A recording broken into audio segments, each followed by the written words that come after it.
Stand by to launch FanStream Sports. 3, 2, 1. Let's start. Hello, sports fans. Welcome to FanStream Sports. Nothing but pure sports. This is the JP Show. JP, it is so good to hear you back on the air. Stand by. Now, here's JP. All right, welcome into a Wednesday edition of the JP Peterson Show. Hump Day. We got some football coming up this weekend. Cannot wait. Got a great college slate. The Bucks have a huge NFC matchup at Detroit. Lots to get to today. We're going to talk some Lightning and a little FSU football with our good friend Pat Burnham at 11 o'clock. Kind of break down what we've seen so far, what's going on at FSU, how long till Mike Norvell gets fired. Do I have a poll going? I think we should. What a bizarre situation going on in college football. I don't want to dive into this a little bit with all the coaches that have been fired, and this like it's actually like a rush to fire your coach. It's such a bizarre setup. So we'll get into all that today. We'll talk a little Major League Baseball. There's been some pretty damn good playoff baseball, Timmy. I know you're watching that. Every bit of it. I was catching up on the Lightning last night when I got home from the Wiz. I went to the Wiz, took the Wiz.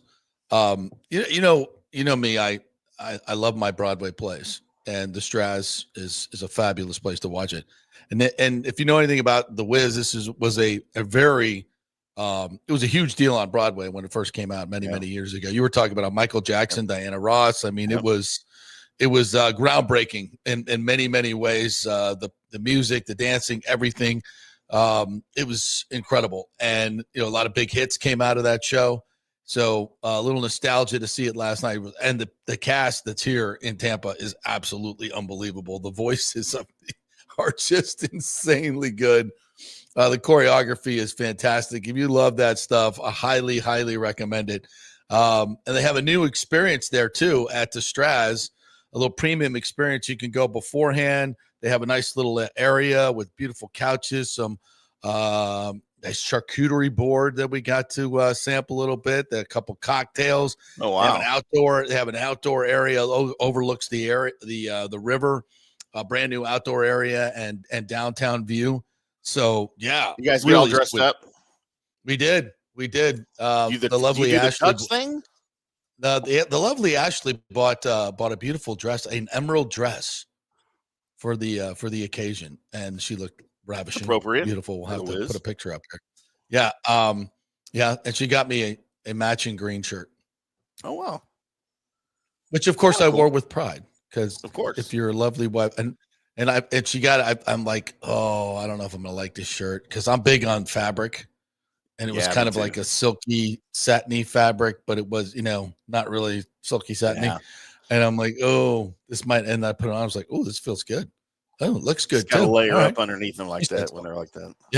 Yeah. So we had a great night. So thanks to the great folks at the Straz. We used to make a night of it, man. Me and my first wife, Sunny off the air. Me and my first wife had first of many had season tickets every summer to the Dallas Summer Musicals down at Fair Park in our big amphitheater down there, a big theater, old, built in the 30s. It's an awesome place. Oh, I love that. Dude, we would get. I owned my own tux back then. I was pretty fit, and I looked pretty good in my 20s. Yeah. So she'd get her little skimpy dresses out, and I'd get my tux out, and we'd go. Sometimes we'd rent the limo. And then we'd go have dinner. Nice. We'd make plans for dinner at what was then Antares, which is the ball at Reunion Tower in the downtown Dallas, a rotating restaurant. Yeah. We'd go have dinner there. Then that's a night, bro.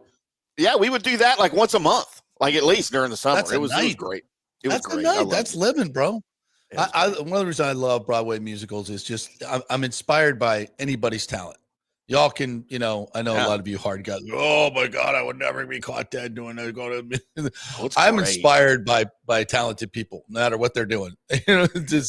Except opera. I can't do opera. I can't do opera. I love the symphony though. I will go to the symphony. Symphony. Yeah. Oh God, a good symphony orchestra. Yeah. Holy moly, that is incredible to hear. Absolutely. So for a lot of you hardcore sports fans, culture up a little bit. Step out of your comfort zone. Take your wife to a show. She'll appreciate it. Take some pictures and be inspired by others' incredible talent. And the Straz is a great place to watch it. So I love to go. I appreciate them hosting us each and every time. And the premium experience is really, really nice. You got to try that out. It's a beautiful new area they have, and that view is incredible. So check it out. All right. I tell you, one of the coolest symphony things I ever went to was about 25 years ago. They did a Star Wars where it was the original Star Wars. Oh, yes. This is now A New Hope. But it was Star Wars, but with the live symphony orchestra.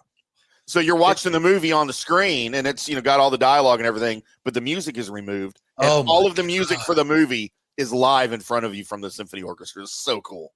Wow. Yeah, it was badass. And talk about a composer, John Williams, just the my best gosh, that has ever done it. I mean, screw you, Beethoven. Yeah. Trash. Nothing on John Williams. Dude was trash. Trash. Yeah. No, symphony orchestra like live. It's so awesome. Is really, really incredible to witness. And if my dad was he conducted a symphony. It was one of his hobbies. He was not only a brilliant engineer, but he could play the piano. He's a cellist. Stand-up bass was like it, but he could also arrange music, which is an amazing thing if you're mathematical and all that. Yeah, he was really, really smart. What the hell happened to me? I know. I'll save you the comments. But I would, just watch, and he would explain to me how these symphonies work and how intricate it is, and what the conductor is doing and how he's doing it. It is amazing. And again, incredibly talented people at their best working together. It's no matter what it is, whether it's football or a symphony, it's impressive to watch. It's really and listen to and experience. So I highly recommend you guys get out of your comfort zone, get off the couch, and go experience something like that, a show or live music. It's incredible. Amazing balls. Yeah. Culture up. Culture up, people. Now let's talk some stupid hockey if we can. By the way, Buccaneers, they got the Monday night game, so they're on the kind of the Monday schedule. So they will not be. They may do a walkthrough today. But it may be just, I don't know if we're going to get any injury updates today. So the schedule changes a little bit this week. So we'll keep you posted. I mean, we already know that Godwin's not playing, Bucky's not playing, Gedicke's not playing. I mean, that's probably, definitely those guys. Now, will Mike come back? We don't know. And it'll be interesting, now without Ibuka, this is could be Baker's first game without Ibuka this year. We don't know how serious that is, but I think it's a lot less serious than it is Mike Evans. And of course, being younger, he'll hopefully heal faster. But I think, Baker's come to rely on him. So, and then he gets Mike back. Obviously, they have great chemistry and tremendously so. So if he can get Mike back, but if Mike doesn't play, it's one thing to have the Johnson & Johnson boys go in there when the other team's not ready for them and haven't really scouted them and not sure what's going to happen. Now they have a whole week of tape on them. It'll be a little bit different, a little bit more challenging. So if Mike can't play, boy, we got a whole lot of receiving talent that's, fresh and young, but it's not what normally is. And it's not Ibuka. It's different. These guys played great. And, Cam got wide open. That was a coverage bust, but it's different going up against the team. Now, Branch, I know Brian Branch is appealing his suspension. Mm-hmm. I would doubt they would overturn that this week. I really would. Just given his history, I think it's time that he has to sit a game. So I would be surprised, but you never know what they do in the disciplinary stuff. And I'm not privy to exactly what happened. I saw there was an altercation, but it was bad. It was bad. Yeah. One game's not enough. One game's not enough. Wow. No. Wow. I honestly, I did not see the altercation. I just read the story on it. So I have not seen it, but hopefully he sits out because it helps the Bucs, and they're already down a bunch of defensive backs. So there'll be opportunities to be had, especially if Mike can play. Boy, he can come back and have a really, really big game, but you hope he's not going to rush back and then re-injure the hamstring. So Yeah, this entire season now has gone as good as possibly could be. I mean, Yeah. And you're sitting in a situation with 5-1 where, you got a little bit of house money to play with. And I'm not saying you sit guys just to sit them. You don't. I mean, if they're healthy, they play. But there's, again, these are all very gray area things. So when it comes to injuries, extremely gray area. So it's not we have a number here that says he can go, so he's going to go. It doesn't work that way. Indoors on carpet, at least the dehydration thing won't be a factor in terms of pulling muscles. But I'll be interesting to see if Mike can play. That's obviously going to be a huge boost because we don't forget how Baker and Mike were so freaking hooked up in training camp and early on in the season. I mean, they were just so in sync, as good as I've ever seen them by far. So getting him back is going to be a tremendous advantage. And what did the Lions scored? 17 against the Chiefs? They've been averaging about 40 points a game. And then they score. I think so listen, there's all these teams are gettable. All these teams are gettable. You just hope that the Bucs, and I don't want to call it luck, but winning close games, those things have a tendency to even out at some point. Although if you're the Chiefs, you went 17 in a row. I mean, that's not luck. That's not regressing to the mean this year, although they are. It's just they're really good at it, and the Bucs are really good at it. They're really, now that they've figured out that it's better to close games with the ball than without it. Key difference, they have a lot more success. Having your offense on the field and manipulating the game and managing the game to make sure that your offense is on the field at the end of the game and not your defense is a great way to win games, even though they got the Lavonte David interception. And sans that's probably an L, if we're being honest. They marched the ball down. And I was watching the replay last night, breaking it down a little bit. And, boy, just before the half, they get the ball back. And you see this a lot with Todd Bowles' defense. And, again, I don't want to nitpick, but we got to analyze everything. He just goes rush four zone. And it's just like, has it ever worked, Todd? Has it ever worked? I'm sure it has, but it just seems like it doesn't ever. And they go right down the field and kick a field goal. It's in 25 seconds. It's just a gift. Yeah. You can't get any pressure with four. The zones are, they're going to find good quarterbacks with strong arms that can see the field, not Tommy Castellanos. Those guys are going to pick you apart, even when you don't have a great receiving core. It's a professional football. And when the Bucs pressure, it's not as easy. And when they play man, it's not as easy. And I just, for the life of me, you're just giving away 3 points right before the half every single game. So that's frustrating. And whenever they go to that, teams seem to move the ball. And it happened in this game. Almost every one of Bourne's big plays in this game were the result of rushing four and playing zone behind it. And they're just not good at it. And I know you don't want to get beat over the top. You don't want to give up a one-on-one. You don't want to, but it's just the opposite seems to be slow death every single time. And but again, he knows a hell of a lot more about it than I do, and they're winning games and they're 5-1. But, sometimes you think that if you put the hammer down, maybe they could blow out some of these teams, especially, that don't maybe not bring in the A-list quarterback to the party. Yeah. So we'll get more on the Bucs as we go through. Yeah, just looking at the way the schedule's gone, being 5-1, I think at this point when we did the preseason predictions, I think I had them 4-2 because I thought they'd lose to Houston and I thought they'd lose to Philadelphia. And then I thought they would lose to Detroit heading into this game. So I think I had them probably 4-3 coming into this after this week. But the way things have gone, it's kind of, you scratch your head. You're like, how did they lose to the Eagles? Yeah. Like at home. Bad defense in the first half. I mean, yeah, you just couldn't come back from the mistakes. I get it. But now looking at the way the season has gone for both teams, yeah, it's one of those head scratch. And you know what? You say it every year. There's going to be one or two games where you scratch your head like, how did they lose that game? They should not have lost that game. And that's your only loss, and you wonder how. Yeah. But a couple of those wins, you also were like, You know, How did they win that? how they win that game? Atlanta, Yeah. Houston, and the Jets. Yeah, the Atlanta game especially. You know, Atlanta, and as we thought, and I don't know how the hell they lost. They lost to the Panthers 30-0. Mm-hmm. I got to go back and look at that game. That was Like, bad. what the hell happened in that game? And then they go out and play like they did the other night, and that's why you say to Atlanta, and even last year, you looked at them, and you're like, okay, this is a talented team. That roster is really talented, and you say to yourself, they're underachieving. That's what I say. I look at that team, and I'm like, when are they going to wake up?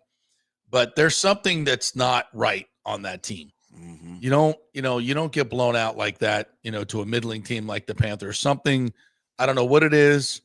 I'm not there to get the inside scoop on it, so it's hard to see. They're talented. Bijan Robinson, may be the MVP this year. I can tell you what it is right now, JP. It's the coach. It's the coach. It's head coach. It's Raheem Morris. It's Raheem Morris. I mean, that's your answer right there. I don't think I didn't want to say that because I love my Ra. I know you do. I know you do, and I don't know him, and so I'm just saying, in my opinion, that is your biggest wild card for the Falcons this year is your head coach, and I don't think he's cut out. He's a great coordinator, and we talk about it all the time. That's okay to be a great coordinator. Some guys just aren't cut out to be a head coach, and I think Morris is one of those guys. Yeah. He's gonna have, obviously he's gonna have to prove it. But that's when you see inconsistent play and a really good roster, the first thing you think about is that. When you see the Falcons get shut out by the Panthers, the only thing you can think of is they were out-coached. They were out-schemed. They were just everything across the board. Yeah. So that's, I don't know. To me, that's the issue in Atlanta right now. If Atlanta had, I don't know, somebody else, I'd be terrified of the Falcons right now. I'm not. Yeah. Here's a comment from Yeezy. He said, MPJ, I'm guessing that's Michael Penix Jr., almost threw a game-tying pick six on the last drive. They're trying to choke. They don't scare anyone. Yeah. And I do think that's part of it too. I think Penix is inconsistent as a young kid. He did throw the ball in harm's way a couple times, if not more, the other night, and that's going to get you beat. That's as young quarterbacks will do. I mean, that's what they do. That's what happens. Yeah. So, yeah, I think that's going to lead to some inconsistency. All right, let's. If you got Bucks questions, guys, drop them in there. There's been a lot of talk online and some of the chat groups about what's Jason Licht going to do. Is he going to, like it's a baseball deadline, we're going to go out and add some key piece, and I think it's a very interesting topics and conversations. Well, we have to keep in mind that Jason Licht doesn't do that.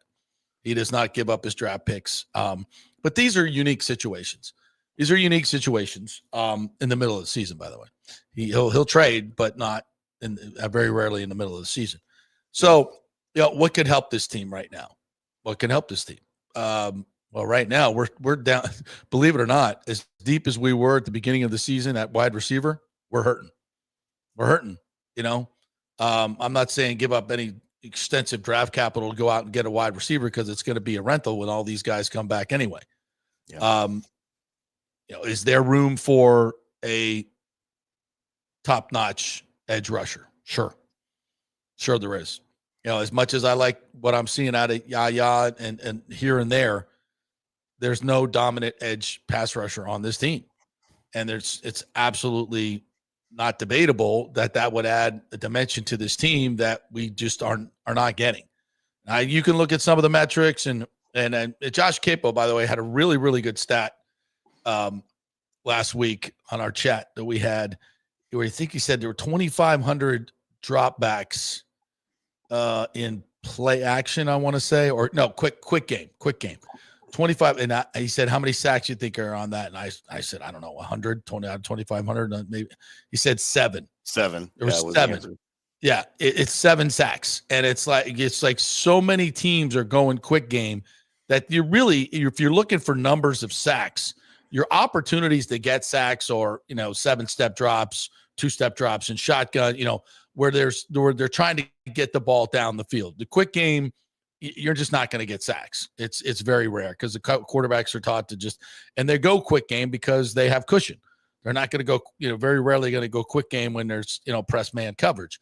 But so you can force that a little bit if you want. But if you give any cushion at all, a lot of teams are just going to take some quick game, and you're not going to get to the passer. You're not. It's not even an opportunity. So of the opportunities that the Bucs are getting, their numbers are pretty good in terms of sacks and pressure rate. So you got to kind of look inside a lot of this stuff. If you're just saying, I want to see more sacks, I want to see more sacks. But, there are certain proven pass rushers in this league that just get sacks. And that's a difference maker. It's a huge difference maker. And it's something that the Bucs just don't have. And if you watch Yaya and you watch Reddick, they're just not consistently getting pressure like some of these other superstars do. They're rare. I mean, obviously, that's why they cost so much money. They're hard to find. And you're going to have to give up some serious compensation to get one of them. So, I mean, do I want to give up a couple of first-round picks for Max Crosby? No, I don't. No, it's not. We're not worth that. A second-round pick for Trey Hendrickson? Okay, we'll discuss that. We'll definitely discuss that. But even that's, the way he is drafted, that's serious compensation, even though Kyle Trask was a second-round pick. Yay! So, yeah, there have been some misses, but a hell of a lot more hits. Yeah. So, I don't know. I don't think Jason's going to do it, especially as long as they have house money. He's going to wait to get his guys back and see what they can do and continue to develop young players. Elijah Roberts has been fantastic. He's been really, really good for a fifth-round pick. He's improving, and they can use him. And I think with Bowles' pressure schemes, it's just not, to me, it's more if I have one thing to nitpick about the defense is just stop playing so much zone, because that's when you give up most of the yards and the easy plays. And you don't even disguise it. You don't even disguise your zone.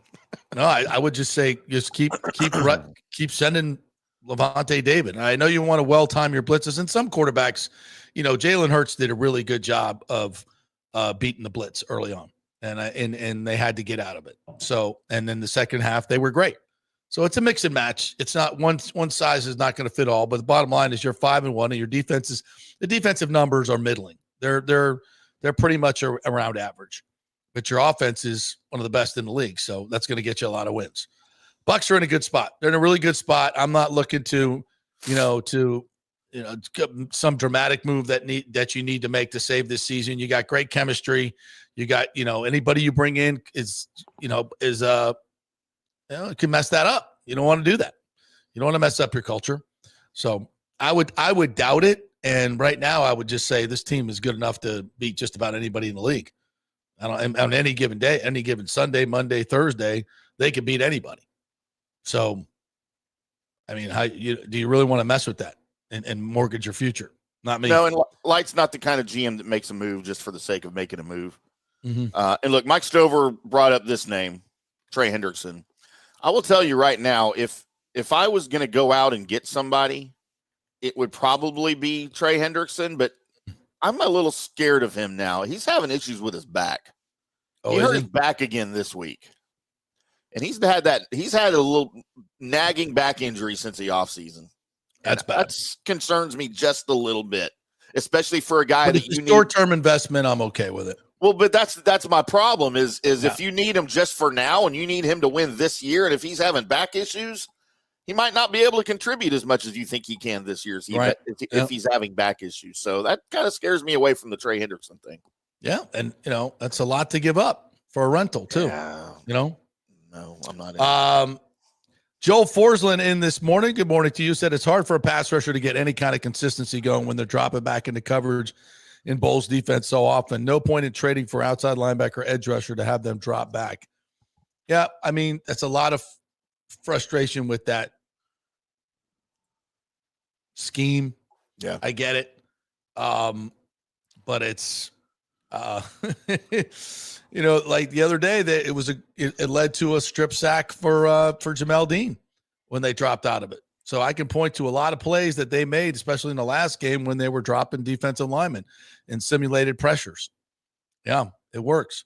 Now to Joel's point, the soft zone is brutal. These wide receivers wide open off the line, no time for defensive line to get pushed. It's just a bad combination. You're rushing for and usually getting zero pressure. I mean, if you go back and watch Mac Jones, he's got a great pocket. He's just waiting for the receiver to uncover in the zone. You know exactly where the guys are going to be. And if you have a quarterback that can throw with anticipation and accuracy, it's taking candy from a baby. And Mac did that for 300 yards. So, but, we also made plays. There's 6 sacks, 2 interceptions, a couple forced fumbles. So, and you're never going to get every play, but it does seem it is. I'm with you, Joel. It's just when they go into that, every time I see a big play, I go rush 4, zone defense. And that's what it is almost every single time. And I know you have to play some of it. I get it. But can we be better at it? Maybe that's just it. Can we just be better at it? We're really bad at it. And that's, why play it if you suck at it? I understand strategically, but if you're not executing it, why do it? Strategery. Does that make sense? Yeezy wants an inside linebacker. I thought Servassier Dennis played his best game. Bowles said that as well. I thought he played his best game. Wasn't perfect, but I thought he played his best game. And we've seen good stuff out of him. So maybe he was just thinking too much, putting too much pressure on himself. This game was much better. Whatever they did for him to simplify things, this game was way, way better. And he did it against McCaffrey too. McCaffrey did not get loose, except for one. He was, trust me, because I had his over in receiving. And he was stuck on 30 yards for most of the game. And he busted one in that last kind of garbage time when they were down 2 scores for 23 yards that got him over. And my $800 parlay came up 2 yards short because of Baker Mayfield. And, and Baker took a knee. He was at like 15 yards. That one carry, he's the only one he had, 15 yards. Can you imagine, like, if you had the over-under at 15 or 14 and a half, and he backs up 1 yard for the kneel down and takes you out of the $800 parlay? That's almost close to what happened to me. That would, that'd be a bad beat. Inside linebacker, I think, is interesting. And you might be able to find a guy, a nice experienced guy that's been around for a while, that's a really good football player, that's on an expiring contract on a team that's out of it. That might be somewhere where you can go and even just add some depth to that position. And it wouldn't cost you a lot, right? You know what I'm talking about? That'd be like maybe a 4th or 5th round pick, if that. So, yeah. All right, what else we got here before we move on to the Lightning? Any other Bucks comments we want to get to? Good morning, Nathan. Elliot. Mr. King, first time I've seen you in here, says, yeah, so let's play man and have the inside linebackers get absolutely exposed by McCaffrey. It's true. It's a good point. And that's what you're doing when you leave those guys man to man. And we just got to be better at it. And in zone coverage, problem is in zone coverage, it's a better chance to shut down McCaffrey, but you're giving up 156 yards to Bourne. So I understand what you're saying there about McCaffrey, but what do you get? What else are you giving up? The ideal is to play it better. Like, let's just be better at it and not leave guys wide open in the secondary. That's the biggest part. Cody says, JP, is it true that you turned down the job at Good Morning Football because you love all your Petermans? Yes, that's 100% true. And I didn't want to say it myself. I didn't want it to come out and announce that, but I'm glad you did. Thank you. Because I love you, Petermans. I mean, why would I want to go to LA and make $1 million when I can stay here with you folks? You wouldn't. I mean, who would trade that for that fake glitz and glamour out there? Come on. The beautiful weather. Living in California, really? You think I could do that? I'd shoot myself. Jimmy J. Voyager says the Florida Orchestra routinely does shows where they play movies on the screen and perform the music live. Really? I did not know that. They've done it for Star Wars, Pirates of the Caribbean. I've seen them. Oh, I'm going to look that up. How would that? Probably at the Straz or the Florida Theater. That'd be cool. Rick says, does Chuck E. Cheese performance count as a Broadway show? No, Rick. Mm-mm. No, Rick. Don't make fun of my cultural take this morning. Not in the mood. Kenneth McClary said, good morning, Petermans. Happy hump day. Tim now knows what hump day means. Here's something as we transition to the Lightning Vassy 0-3 for the first time in his career. Mike Holcomb. Nice stat. Got a point last night. I want to get into the Lightning here, so we'll take a break. We'll come back, and we'll hit that a little bit. Pat Burnham's going to join us to talk some FSU football, breaking down the tape from the last few games, what's going on with them, and we'll get into all kinds of college football stuff, and I want to talk a little baseball with you as well, Timmy. Playoffs are interesting, to say the least. Love We're it. brought to you by the Jeeves Law Group, JEEVES lawgroup.com. They're local, they are trusted, and they get results. So give them a call if you're involved in an accident. They will represent you. They know the local legal landscape. That's very, very important.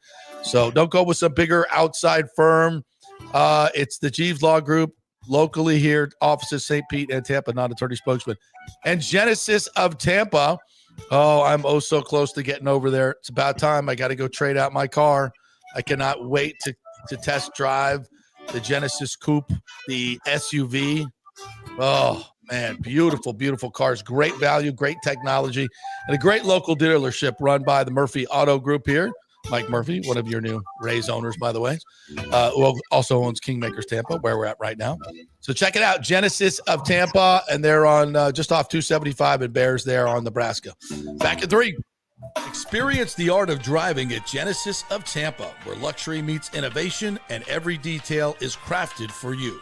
From the bold G70 to the refined GV80, Genesis delivers power, elegance, and technology years ahead of its time. Book service online, and our Genesis Experience Advisors will pick you up and drop off your vehicle. If available, you can enjoy a courtesy car while yours gets a complimentary interior vacuum plus a generous offer for your trade. Every new Genesis comes with the Miracle Advantage Plan, 10 years or 250,000 miles of powertrain warranty and 4 years of complimentary maintenance.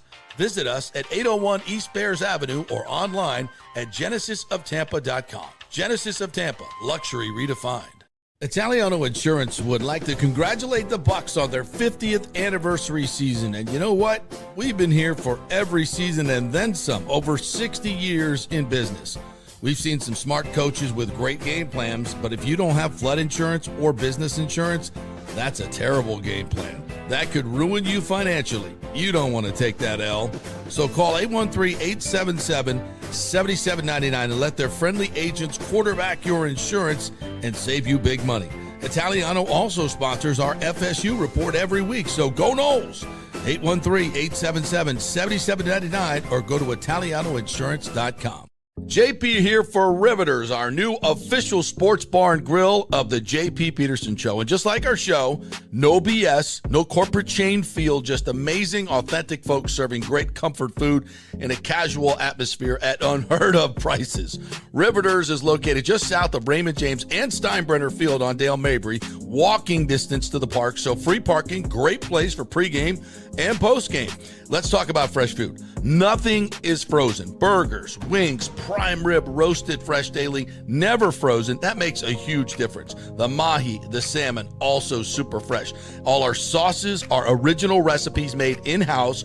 Our Warhawk chili and fully loaded potato soup is made fresh in-house. It's the best food anywhere, served by people who actually care. Riveters on Dale Mabry, just north of 275, just south of where the Bucks and Rays play. We'll see you there. Are you looking to renovate your home, rebuild after the hurricanes, or build your dream home from scratch? Well, let me tell you about my friend Jason Fawcett and On-Site Construction. They have over 1,450 satisfied clients, 25 years of experience, over 500 designs, and a talented team of over 40 construction professionals. They believe building something exceptional begins by truly focusing on all the details, even the smallest ones. We understand that construction can be a daunting process, and we're here to make it as smooth and stress-free as possible. Quality is non-negotiable at On-Site Construction. We use the finest materials, employ the most skilled tradespeople, and adhere to the highest industry standards to deliver a product we're proud of and that you're going to love. Our project management is meticulous with a focus on completing projects on time and on budget. Your happiness is our primary driver. So give us a call at 813-579-5789 or check out our incredible website at onsiteconstructionfl.com. Are you having legal issues with a business partner or other legal business issues? The attorneys at Walters, Levine, and DeGrave can help. Call 800-616-0384 for a free consultation. At Walters, Levine, and DeGrave, we've redefined what a law firm can be with top-tier attorneys, personal service, and 26 years of success. From business law to civil litigation, we deliver smart, client-focused solutions. Walters, Levine, and DeGrave recently won a $6.4 million jury verdict from a large real estate developer, and they can win for you too. Walters, Levine, and DeGrave. Let's solve it together. Not attorney spokesman. For a free consultation, call 800-616-0384 or go to walterslevine.com. Offices Tampa, Sarasota. Let's go. Right now, back to the show on FanStream Sports. All right, welcome back to the JP Peterson Show, brought to you by the great folks at Riveters, the official bar and grill of the JP Peterson Show. Great place to watch the Lightning game last night. They had a nice house last night, filled up to watch the Tampa Bay Lightning and the baseball. It's a great thing about Riveters. They got so many TVs over there. You can go and watch multiple things that are on, especially we got multiple baseball games, football games going on. It is the home of the Tampa Gator Club each and every Saturday to watch the Gators play, but UFSU folks are allowed to go too. Great place to watch the whole game. So check it out, Riveters, just north of 275 there on Dale Mabry, right near that spaceship thing. Can't miss it. All right. So I want to get into a little bit of the Lightning here. Last night they fall 3-2 to the Capitals in a game that I thought was much better than the games that they played so far this year. I thought their defending was much better, although Vasi was tremendous and had to be last night. I thought that was his best game by far. He made a lot of great saves. That looked more like the Lightning teams of last year that I've seen. They get a couple of goals, great power play goal. Hedman off of the Braden Point bumper stick. That was a great goal. That beat Logan Thompson on a little deflection. So, and they lose in overtime. I don't think they even had the puck in overtime. No. So there were a couple of moments there. Kucherov almost allowed I don't know, it's a shorthanded, but it allowed a breakaway on another terrible pass. But that's vintage Kucherov. He's going to get you 7 or 8 scoring chances a game and give up a couple as well. But I thought they played better. The goal they give up to Alexi Protas, that guy, holy shit! Have you seen this dude? 6'6". He is a mountain. He's a mountain of a man. 250 pounds, and somehow the Lightning lost him. They lost him. They couldn't find him. So I forget he was who came down, gets to the puck behind the net, and just flips it back to Protas, who's skating down the ice, and Hedman doesn't find him. Mm-hmm. Like he didn't. The guy's looking twice to see who he's going to pass to, and for some reason Hedman's not looking behind him to see this mountain on skates that is approaching. And he's right there in the slot and beats Vasi easily.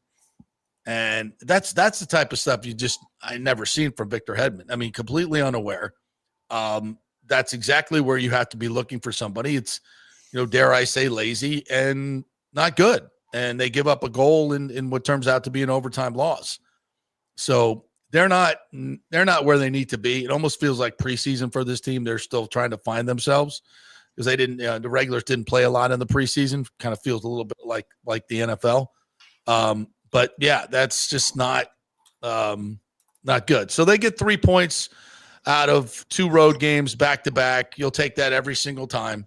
So, the world is not ending. Vasi is 0-3 for the first time, but he earned that point last night, big time for the Lightning. So.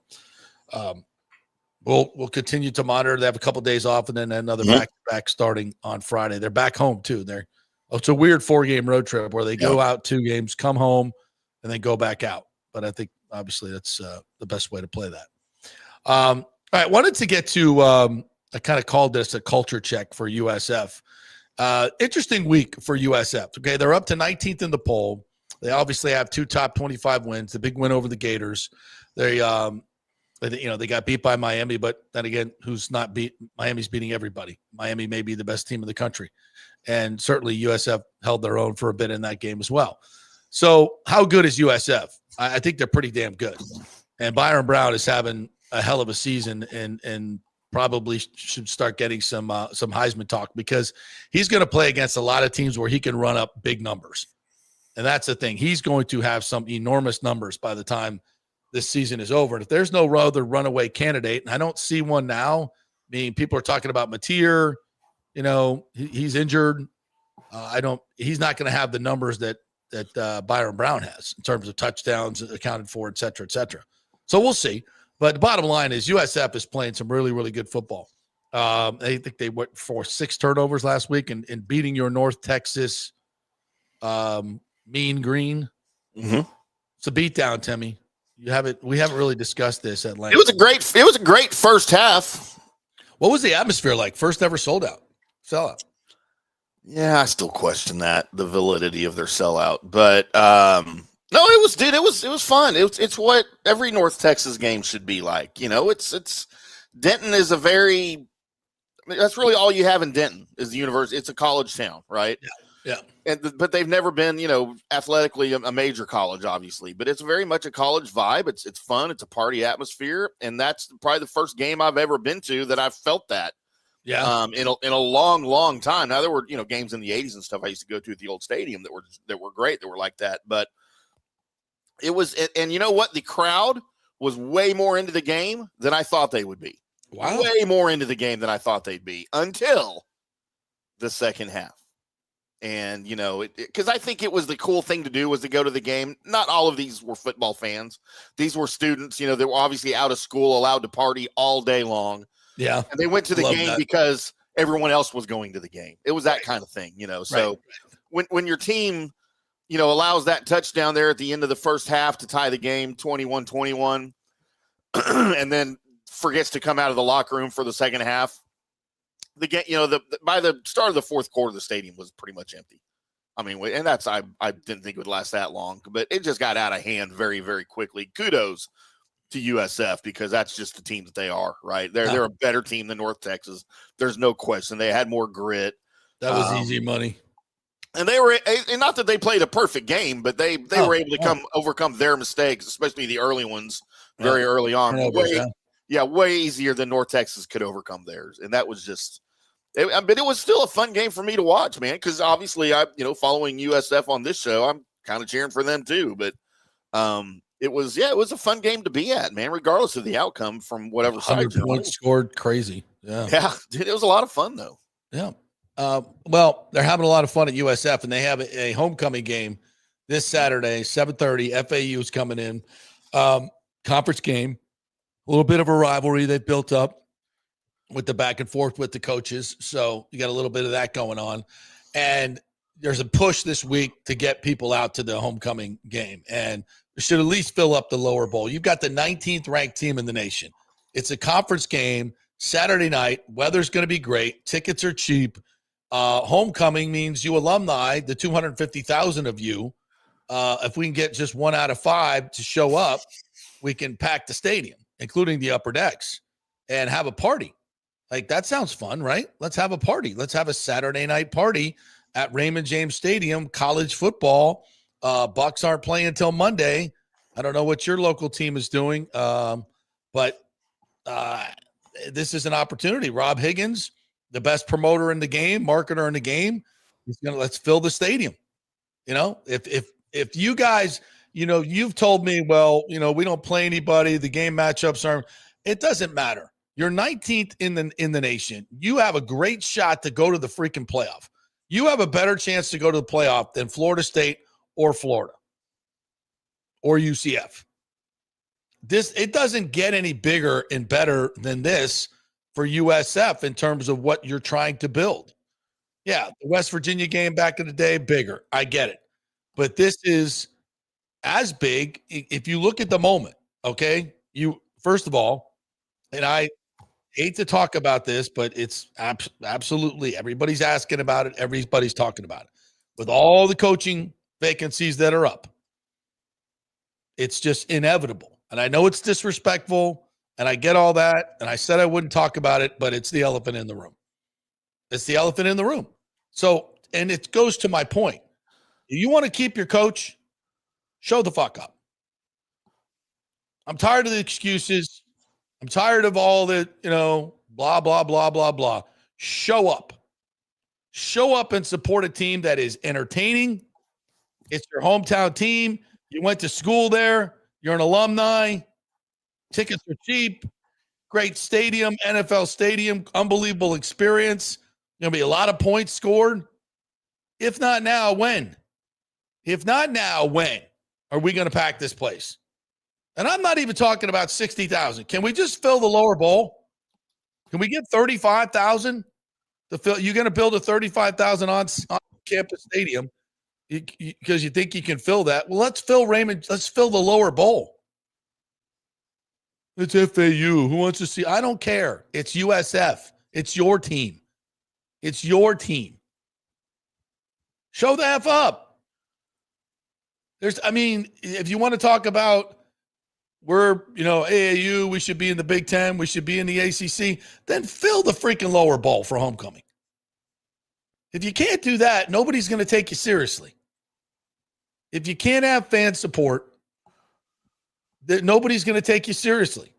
The football team is certainly doing their job. And if you want to, all of you fans want to bitch and moan, and you should, about losing your coach to a bigger program, this is the time to get 10 of your buddies and go to the damn game and show some support for your coach. Because I'm going to tell you this, if he keeps showing up at that stadium and there's 22,000 people there, he's leaving. Why wouldn't he? The fan base has to step up and return what this coach and this football team have done for you guys. And all of you USF people, don't get mad at me for talking about it. Mad at your brethren for not supporting the. So Golish was asked about it yesterday, and I thought he gave a very, very thoughtful answer. And Timmy, you got that right. So let's. I think it's like 4 minutes long. So let's play the whole. It is on the recruiting side, because it's been this way for 2 years now. That question of, man, coach, how long are you going to be here? And I tell everybody the truth. It's the same thing I've told everybody that's ever asked. One, I could promise you I'm not talking to anybody. I don't, like, literally, I write it down on my calendar to make sure I check in with my wife every day. Like, because I'll literally get to 9:30 p.m. like, oh my God, like, I wonder how my family is. So to tell you that, like, I am as focused and locked in on our program and what we're doing, and I've always been like that. I was that way as an assistant. I was that way as a coordinator. Been that way as a head coach. Like, I don't have enough time to literally, like, I make the joke, but I mean it. Like, there's not enough time in a week if you're doing this job the right way, as process driven as I am and as process driven as I force our staff and our team to be, to remotely hear it, see it, think about it. For me, the recruiting side, I've always told guys the truth. Like, I came here to build something really, really special. Like, I see this place, like, I chose to come here.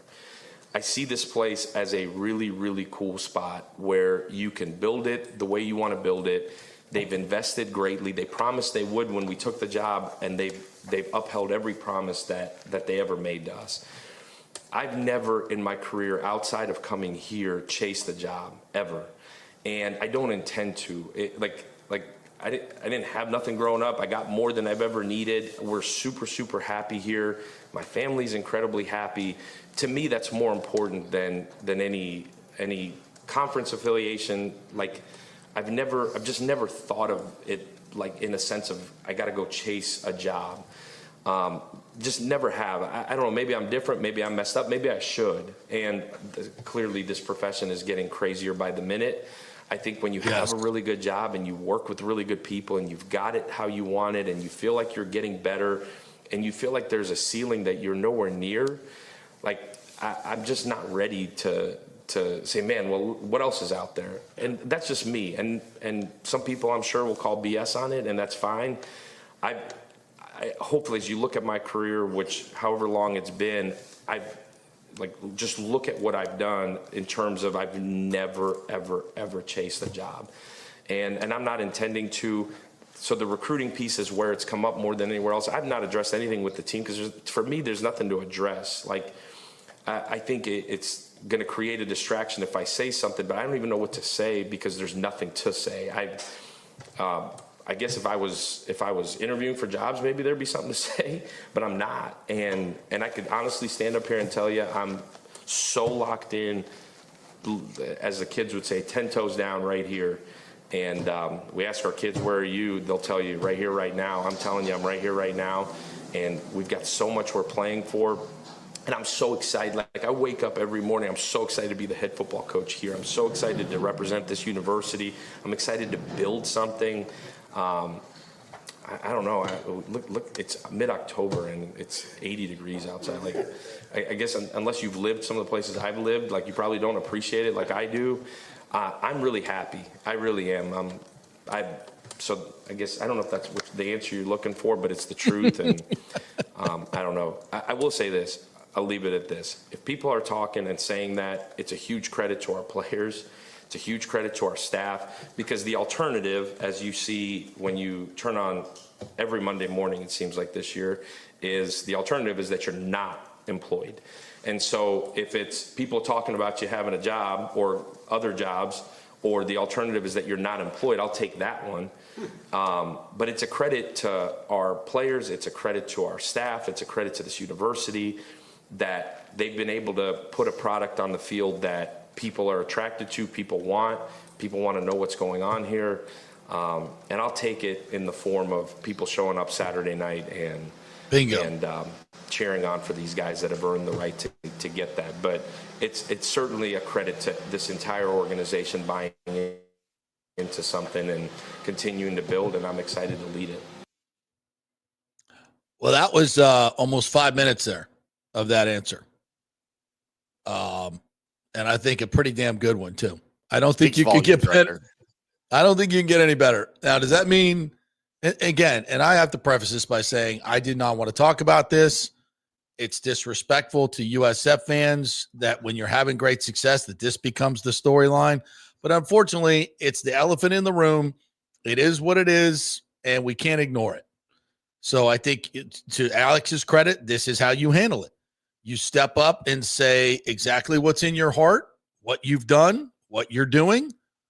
And there's sometimes I can see coaches up there and I call bullshit. I didn't see that. I'm not saying he won't leave. That's not what I'm saying. I'm just saying that right now, I think his head is here. And will that change at the end of the season? Yes. And here's the problem with college football right now. It's a race to see who can fire their coach first. Because of the way the calendar is set up in recruiting, and Pat Burnham is waiting in the wings and will be speaking to us at 11 o'clock about this because he knows all the ins and outs of this. With recruiting, NIL, all of this stuff, it's a race to see who can get the best head coach first, which is why James Franklin was fired so early in the process, which is why Virginia Tech has an opening. I mean, how many openings do we have? It's got to be unprecedented, this many openings this early in the season. This early, for sure, yeah. UCLA is open. Virginia Tech is open. Some historically pretty damn good programs. Oklahoma State, yeah, Mike Gundy. Yep. Penn State. I mean, there's some really good jobs that are open. Florida State. Yep, I think both of those are going to be open. So it's a different landscape now. And the bottom line is, if you're a coach, I would hesitate to jump ship quickly. If you got a situation that you really like, that's good for your family, you're well compensated, you like the situation, I would hesitate. But if Alex Golesh is offered the FSU or the UF job, do you think he should take it? If you were his wife, what would you tell him? Or his mom? I mean, it's just it. Now, I would like to say, hey, we're getting into the Big Ten. We're probably going to be in the ACC next year or in years to come. I really want to build stuff here. That's all well and good. But they're going to throw a shit ton of money at you. And hopefully these guaranteed buyouts are something of the past. We have to deal with those. But it's just bigger brands, more money. It's tough. It's really tough for USF. And I hate even talking about it in the middle of this. But it's the elephant in the room. And I think Alex addressed it as best as you possibly. That's about as good an answer as I've ever heard to a coach in this situation. And so, there it is. He's answered it. We've dealt with it. Let's move on. Let's move on and talk about the team. Let's talk about filling the stadium. Let's talk about, like he said, you want to appreciate, you want to keep your coach. That's what he said. You want to, and not in so many words. That's what I'm telling you, translating it for you. You want to keep your coach. You want to keep these players. You want to keep Byron Brown. You want to keep all these kids.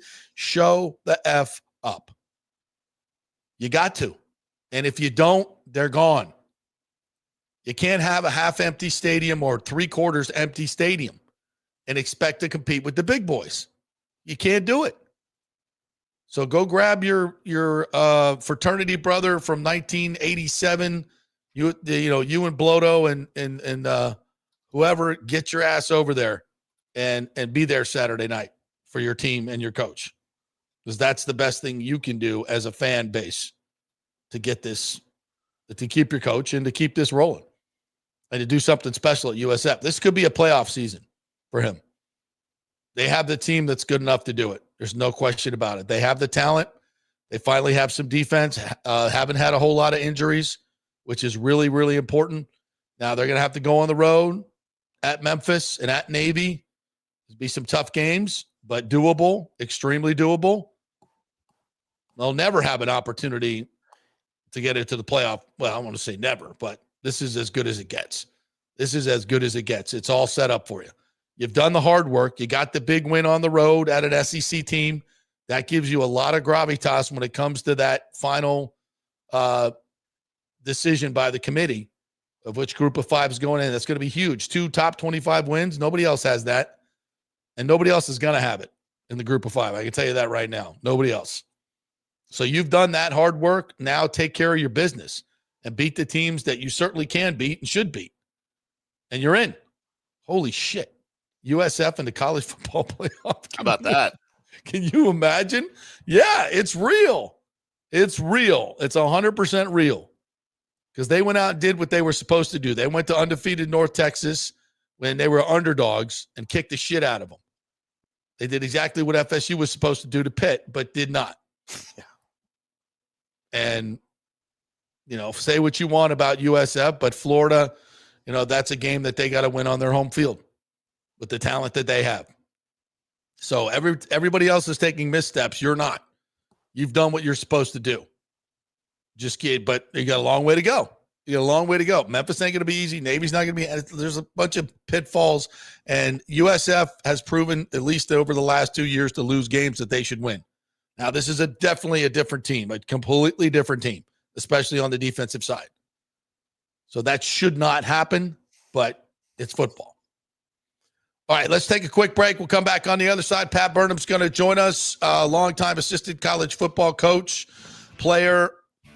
Got a new gig, too, which we want to hear all about, involving recruiting and all kinds of cool stuff. So we'll talk to Pat here in just a second.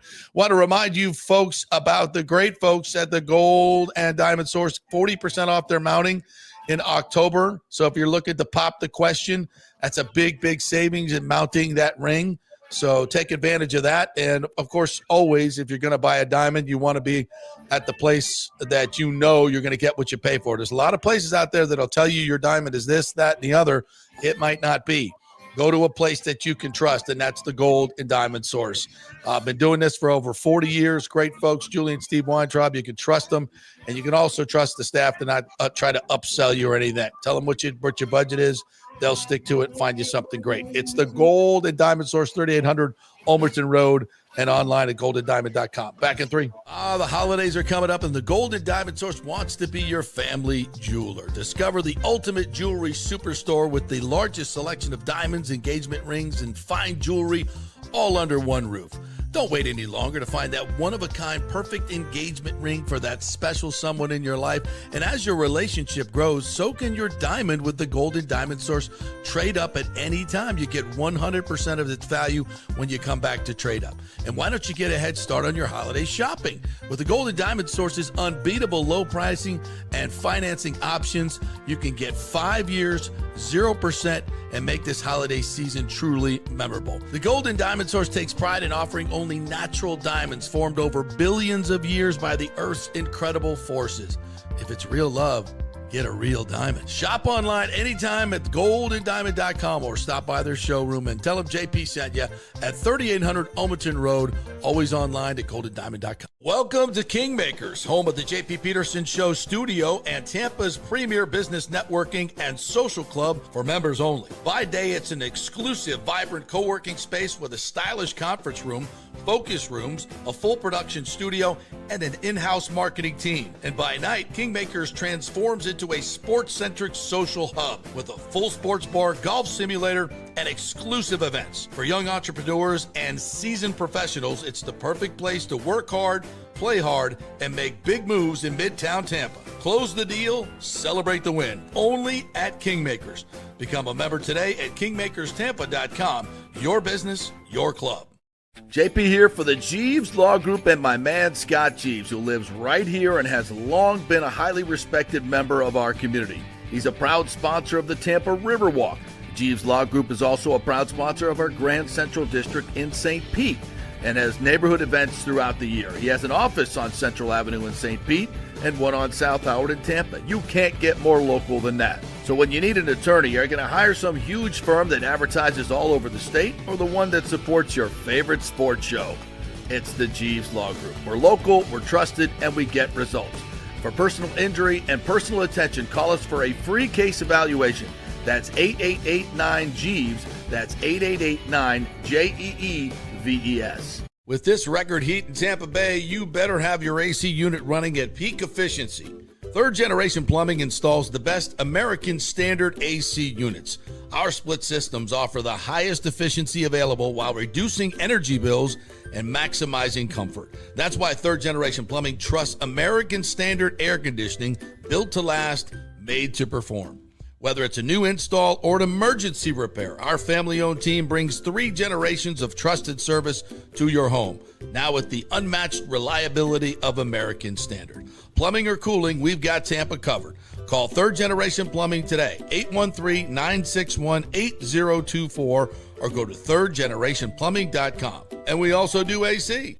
Ciao, Paolo Tini here, owner of Caffè Paradiso, voted number 3 People's Choice Award on Open Table. I want to thank all our loyal family of customers that have been enjoying our great traditional Italian dishes we make from scratch every day. It's a great family story we're proud of. Our family moved from Rimini, Italy in 1984. My dad, Caesar, started Donatello, and that's where I got the start in the restaurant business. I started Caffè Paradiso on South McDill in 1995, and we've been there ever since. From our traditional ossobuco, a veal slow roast for 4 hours, to our daily fresh catch, the Gruppo Paradiso, with a piccata sauce and lobster claw meat, homemade pasta like lasagna, farfalle salchicha, which is a bow tie pasta homemade with fresh sausage. Hold on a minute, JP's favorite. I love it. So come and have a glass of wine with me on South McDill. Get a reservation on Open Table and see all our 5-star reviews. Ciao, see you soon at Paradiso. Let's go. Right now, back to the show on FanStream Sports. All right, welcome back to the JP Peterson Show, brought to you by the great folks at Don'tGoUncovered.com. It's that time of year again, folks, open enrollment. So if you're looking for new health insurance or want to shop it around, it's a great idea. Go to Don'tGoUncovered.com, get the phone number there, find out a little information about what you're doing. Might need a little bit of your financial information to let them know and they can find out what kind of subsidy they can work out for you. Laws are changing. So find out what you can get at don'tgouncovered.com and see if you can save lots of money. They've saved me thousands over the years on health insurance. So check it out at don'tgouncovered.com. All right, let's bring in our good friend, Pat Burnham, a longtime assistant coach, been working at USF, by the way. Harvard, Florida State University, recruiting guru, overall great dude. What's up, Pat? How are you, man? Oh, you're on mute. Unmute him. Unmute yourself. You got me now? Yeah, we got you. There he is. Right. All right, How are you, partner? Pretty good. It's like I'm starting all over again, like a rookie. Look, you got your USF stuff on. Did you know I was going to be talking about your head coach? I figured you would, but it's also chilly in Tallahassee. I had to go to the winter gear. Oh. This is my winter. What's my the weather police like up there? It was in the 50s this morning, so it's beautiful. Beautiful. It'll Nice. be high in the 80s, lows in the high 50s, low 60s these days. So we're having nice fall weather in Tallahassee. You get to go to high school football game tomorrow night. I'm jealous. I'll go Friday night. Yep. Yeah, Go Friday. I may be in a game in Tampa. Oh, really? Which game? I may come down and see Jesuit play. Ooh, they good. They got some players now, dog, don't they? They got Caden Henderson, 2027 linebacker. Yeah, but they got some dudes. There's no doubt about that. Could FSU use a linebacker? Probably. Probably a couple, actually. Yeah. Is it the weakest link on their defense right now? I don't, obviously coming out of the Virginia game and the Pitt game, they've struggled with the front seven for sure on defense. And listen, I think when you look at the roster, there was, is it better than it was last year? Yes. Is the team better than it was last year? Yes. Is there still deficiencies and places they can get better? Absolutely. They're coming off a 2-10 season. This was not going to be I know everybody wanted last to first or whatever you hear. They wanted to go from last place in 2024 to first place in 2025. That just doesn't happen a lot, but it happens every now and then. So that was the expectation. And you beat Alabama and everyone gets excited in the first game of the year. And you and I talked about a lot about this summer. If you were going to catch Alabama at Florida State, you wanted to catch them the first game. That did work to their advantage. And obviously, fans are disappointed. But listen, going into this season, if I had told you Florida State's 4-2 at the first half of the year, everyone would have taken it and ran to the bank and deposited it before August 30th. My question to you, JP, is I've heard about a lot of this from my buddies that follow Florida State. They're 3-3, so they're one game off what everyone expected.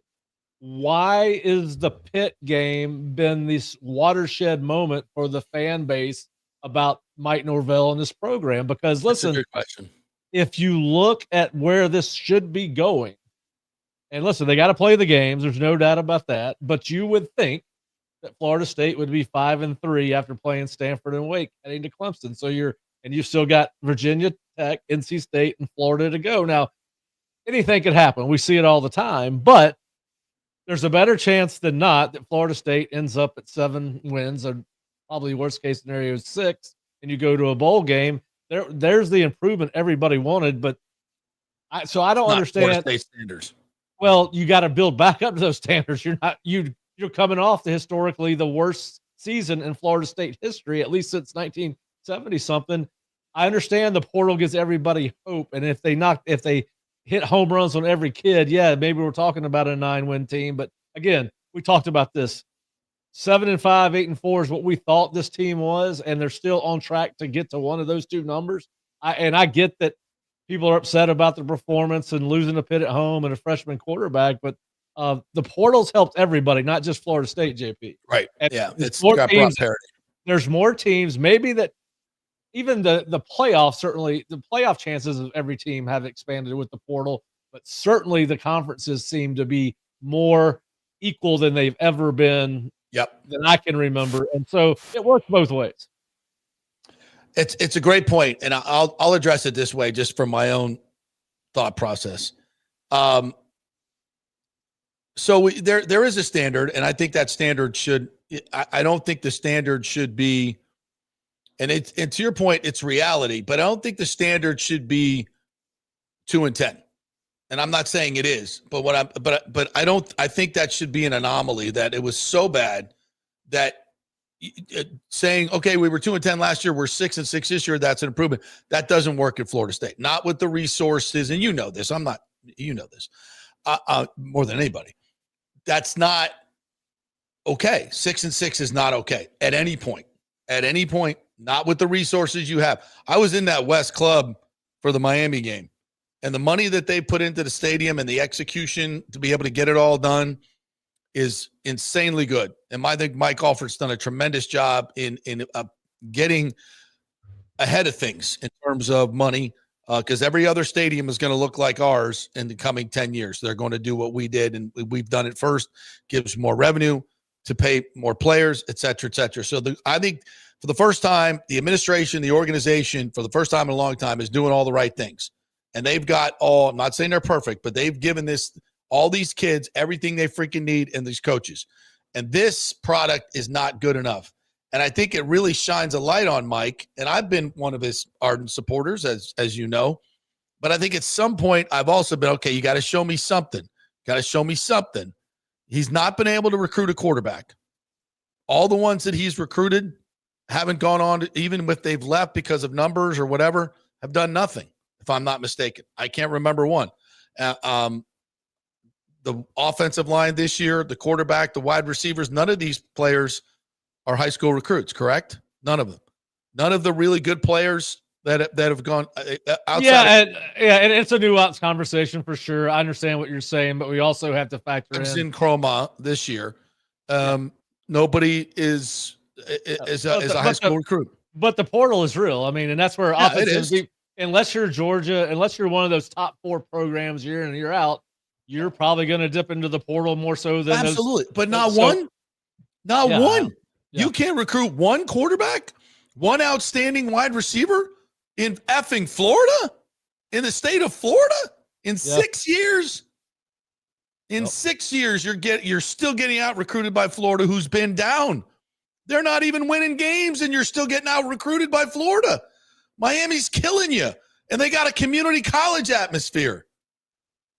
I mean, they got a really good football team at Miami. They do, but regardless of the atmosphere, they've got. As you know, kids love campus. They love the atmosphere of the games. It's one of the biggest recruiting tools there is, and Florida State has it over. I don't know about Florida, but certainly over Miami in that regard. So again, if Florida State is 4-2, are we having this conversation? Is this strictly if they beat Pitt? No. Yeah. All right. So I think to me, some of this is listen, Pat Narduzzi beats somebody every year he should not beat. I mean, we should. But the circumstances, an 18-year-old freshman kid.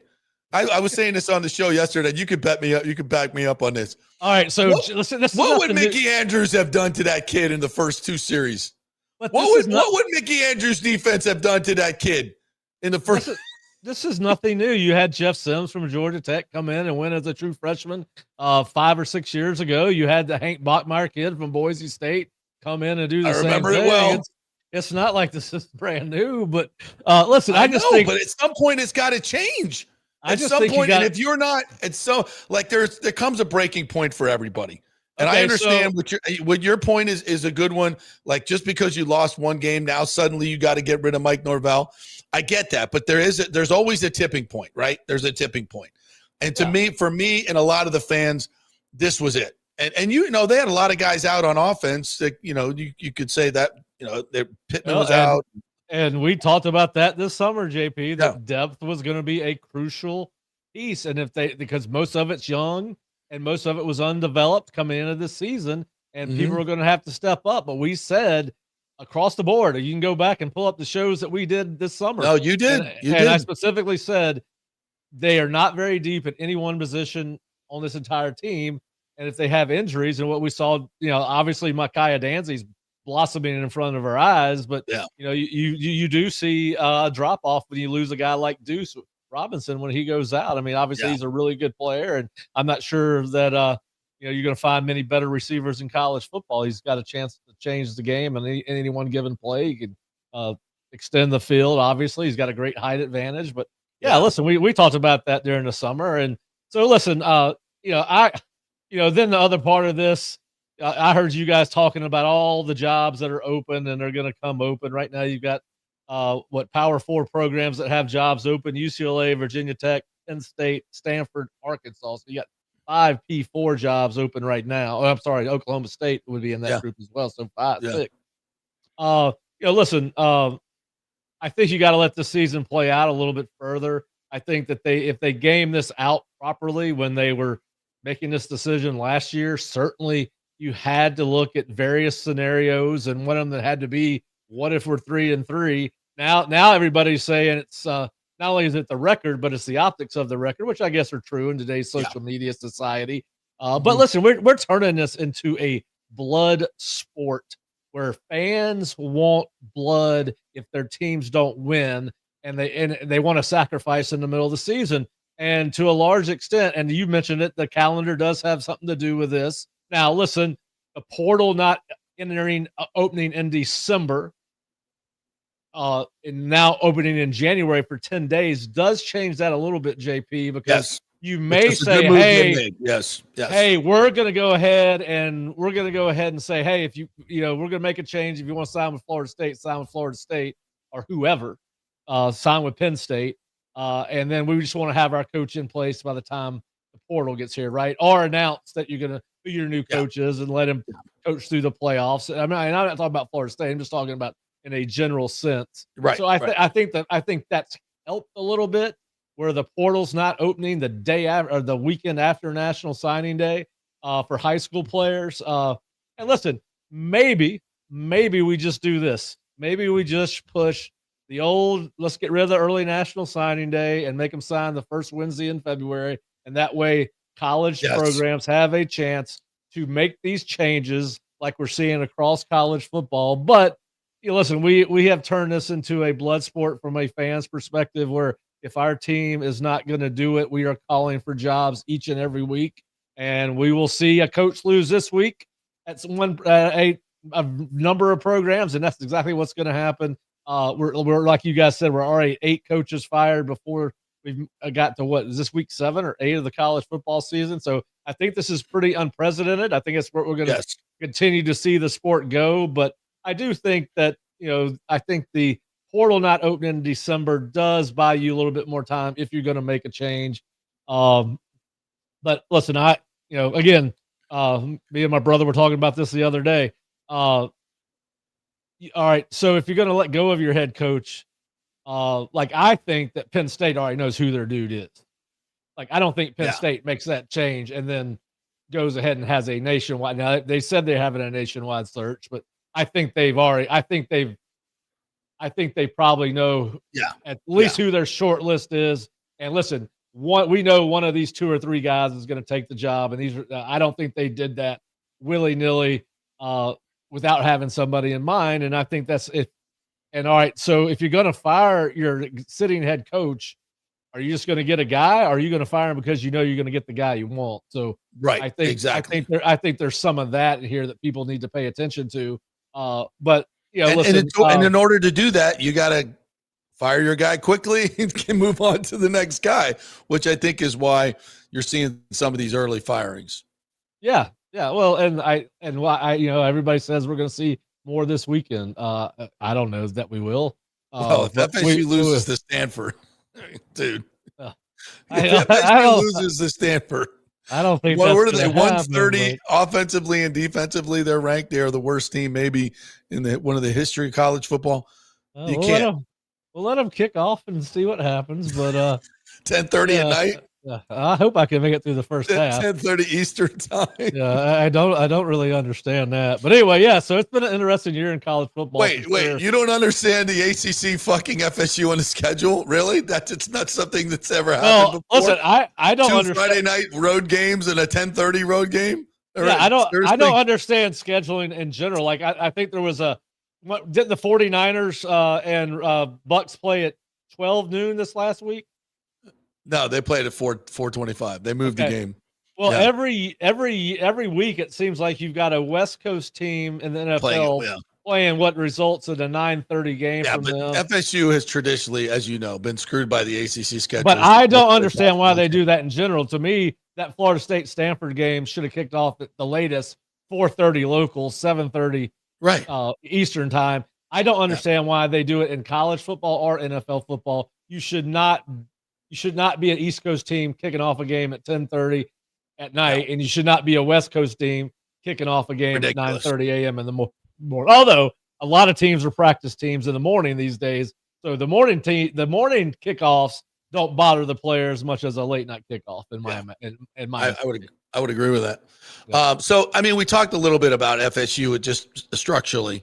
From what you saw in the Miami game, the biggest question, Pat, is like, how can you be so good against Alabama and be so bad against Pitt? You've been waiting to play for 9 months. Everybody's telling you can't get it done. Yeah. You're playing against a team with the unproven quarterback, a team in Alabama that clearly did not play with its best effort. If you go now, I'm not taking it away from Florida State, as I talked about after that game. Florida State was a physical, efficient football team that day. I talked about this. We always talk about iron sharpening iron. Then you come follow that up with East Texas A&M and Kent State. East Texas A&M, I think, is new to FCS football. Yeah. And I believe that Kent State was the worst team in the record-wise or ranking-wise in the FBS last year. So did you get an over-exaggerated sense of self coming out of those games? And maybe you weren't challenged enough, and you go up to Virginia. And listen, Virginia might be the most improved football team in the ACC this year with what they're doing. Obviously, they hit a home run with Chandler Morris at quarterback. Listen,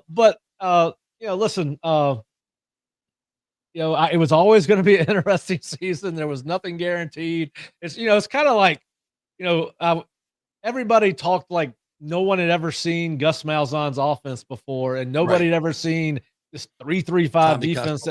There's tape everywhere, and as soon as they got to Florida State, JP, and got stuff on film, they were going to start showing things. And I think that the new has kind of worn off since Alabama of what they do offensively and defensively, and people get a kind of a beat on what you're trying to do, and so you got to adjust. You have to adjust. I think that's part of it. But listen, I know FSU fans would like for this to be a 5-1 team or a 4-2 team, but at the end of the day, now what we're doing is we're extrapolating out, right? What does this program look like in 2 years from now?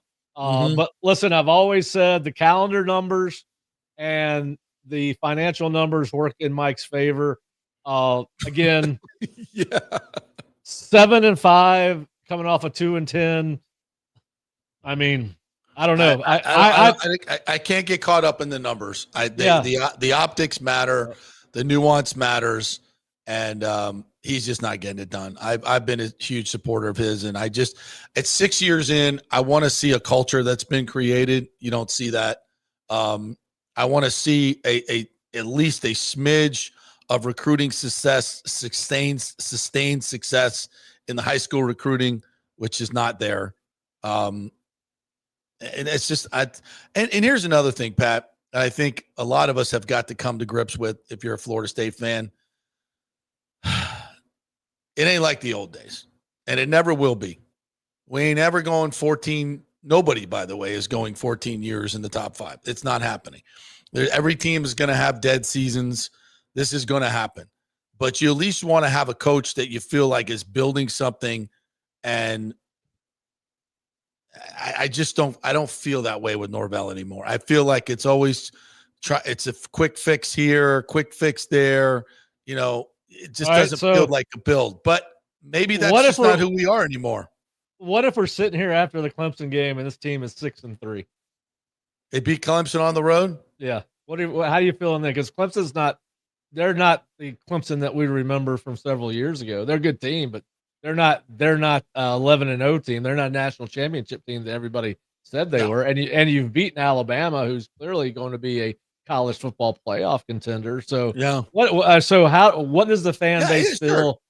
Exactly. I mean, in a month, Florida State is 6-3. If you go on a run and you finish 9-3, okay, then you've shown me something. But the information that I have available right now, no. And do I see that coming? Hell, that's the great thing about college football is our perspectives and our opinions change every week, and we're all emotional about it. And I get it. I just did not know. I mean, I kept on. We talk about the hearing fake punt. About people talking about you're talking about the delay of game on the fake punt. Yeah. I don't know, man.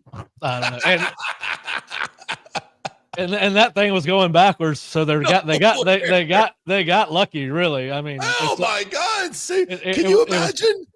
It was clearly a great penalty. I mean, to have called. I mean, in retrospect, it worked out great that they were late. Yes. Because they had that thing locked up, and I think Pitt, I don't know. I can't remember whether Pitt scored on that drive or not, ensuing drive, but they would have had the ball inside the 50 for sure. So anyway, listen, not always going to go right. It's just bad. It's so bad right now. Not always going to go right. So let me ask you about it, because I mentioned this when we were listening to Golish, and you were there. You heard his interview. He's saying all the right things, and they're all going to do that. I thought his answer was pretty good, better than most. Better than most. Yeah, but and I get that. But listen, no coach is going to come in and say, "Hey," and listen. Here's the thing. I heard you say he's focused on at USF, and he is, and he would be even if he was entertaining other offers, because that's just the way coaches are built. They're going to put all their time into what they're doing now, and they're very focused and driven on the rest of it. Yeah. So, but listen, his name's going to get thrown around, and that's a great thing for USF because it means they are a national. They're being talked about nationally again for the first time, probably since Willie had that 10 or 11 win season with that came into Florida State and played pretty good. So listen, I think it's a compliment, as he said, to what they've done at USF and the people that have helped him. And listen, there's at some point, every coach has a wish list of dream jobs, right? I don't think any coach anymore is going to leave for just any job. I think that the parity has gotten. There's two ways to look at this. The parity in every conference has gotten so good that you can win just about anywhere, right? I mean, we're seeing Indiana do it in Big Ten, right? But I think that Alex is, if they continue to win at the rate that we think they're going to win, his name will only continue to get hotter and hotter. Whether he leaves or not, I don't know. Obviously, you've got a new AD who's very invested in the program, and we'll see what Rob does to retain him if that becomes an issue. Yeah, I asked Rob that question last week, and he said, it's about relationships, and I see Alex all the time, and I want to make sure he knows where we're at and what we think of him and how much we value him, and Alex even said that they've given us everything we've asked for. And everything they promised. So we'll see where it goes. How good do you think they are?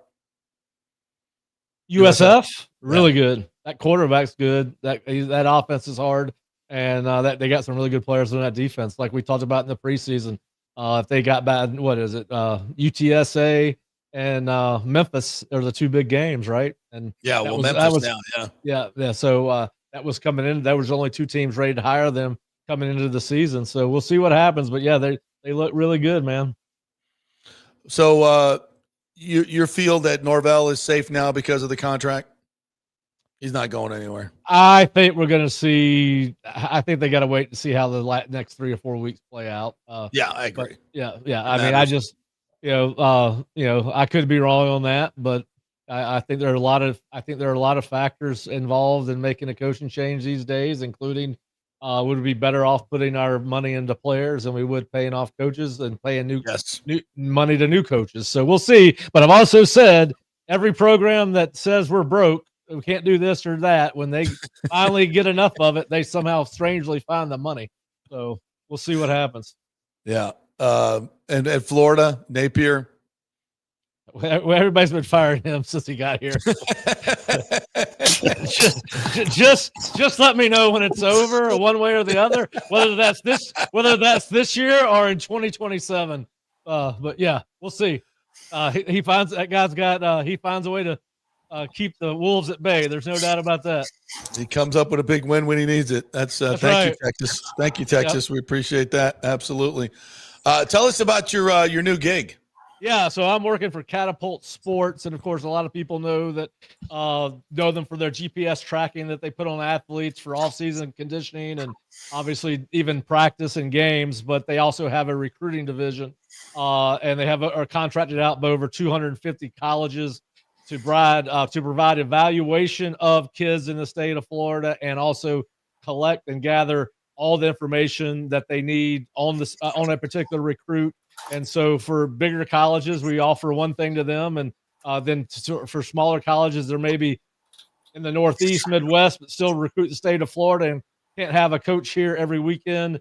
We're an extension of their player personnel department. We're helping them gather the information from high school coaches and high school players. And we create profiles for the players, put in evaluations and notes on them. And obviously our 250 or so college clients have access to that. Cool. So if you're a high school coach listening in Tampa, yes, please send me your prospect list at PatB5153 on Twitter or X, whatever we're calling it. Say that again. Pat B. What? PatB5153. Oh, it's right there on the screen. That's you go. Right. That's right. Perfect. Well done, Timmy. Well, that's good. Well, congratulations on that. And can we get a little pipeline going from Jesuit to FSU? Can we get that done? We'll try. I mean, we got the baseball. I mean, we got it locked down on baseball. We're getting every one of them. Now we just got to move over to Coach Thompson's side there. Get the football players coming over. Stop going to Florida. Stop it. All right. All right, boys. Thanks, man. It. All right, guys. See you, man. Right, bye-bye. Pat Burnham there. There he goes. Where is it? Pat says, no, I like the fact that Pat and I, Patrick says here in our comment section, Pat ain't going with your narratives, JP. Well, that's great. That's called discussion, And I think, listen, he's 100% right. It's like, why did the Pitt loss suddenly, make you guys realize that Mike Norvell's not the guy?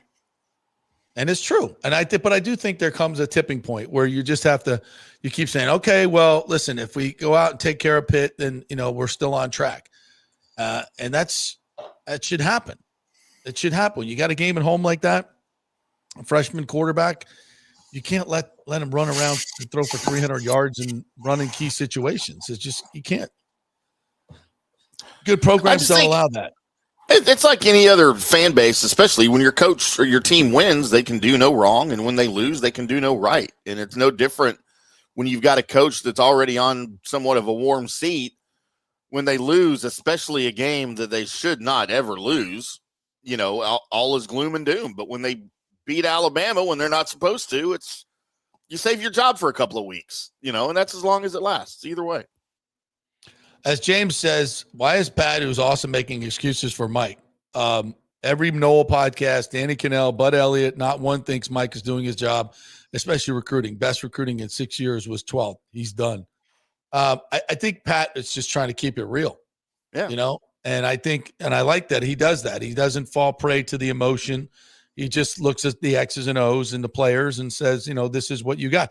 We shouldn't, yes, when we beat Alabama, everybody's expectations changed.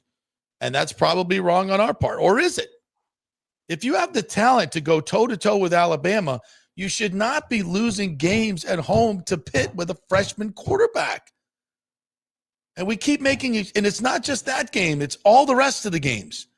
You can't win. You lost. I don't care. Like last year was a lost season, but you couldn't find a way to win a couple of ACC games. I mean, you're fucking Florida State, bro. And so I gave you kind of not a pass for last year, but I said, okay, listen, whatever the hell that was, that needs to be the outlier. And then here we are 0-3 in the ACC. Yes, we played a good Virginia team and a really good Miami team, but not Pitt with a freshman quarterback that's, wet behind the ears. You got to find a way to kick his ass. As James says, true freshman runs a 5.5 40, destroy the defense. It's not like it was Mike Vick. Yeah. Maybe that kid turns into Aaron Rodgers. I don't know, but I doubt it. Don't I ever doubt turn it. anyone into Aaron Rodgers. Come on. I doubt it. So yeah, I the excuses are just listen. And again, it's not easy. Being a college football coach is a very difficult thing. You know, Billy Napier and Mike Norvell, and Mike's not the worst coach in the league in college football. He's not by far. I mean, look, he got a brand new contract worth a hell of a lot of money because Alabama wanted him to. So it's hard to do, but 2-10 was a fireable offense at Florida State. That's bottom line. You survive that, and then if this is another season that can go really south, and you need to stop it. And if he can't, then you almost have to find a way to pay it off and move on. I mean, you've got some very losable games in these 5 remaining games on the schedule.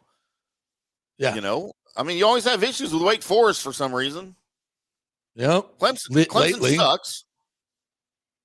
But, going there and playing at Clemson, right. We're certainly not going to be favored in that game. No, Virginia Tech is without a coach right now, so they're in shambles. Right. NCSU, I mean. That's Friday night on the road, right? I think that's a Friday night game on the road. Yeah. And then, of course, Florida to end the season, man. Are they favored in any of these games? I mean, NCSU. They'll be favored against Stanford this week. They'll be favored against Wake. They'll be favored against Virginia Tech.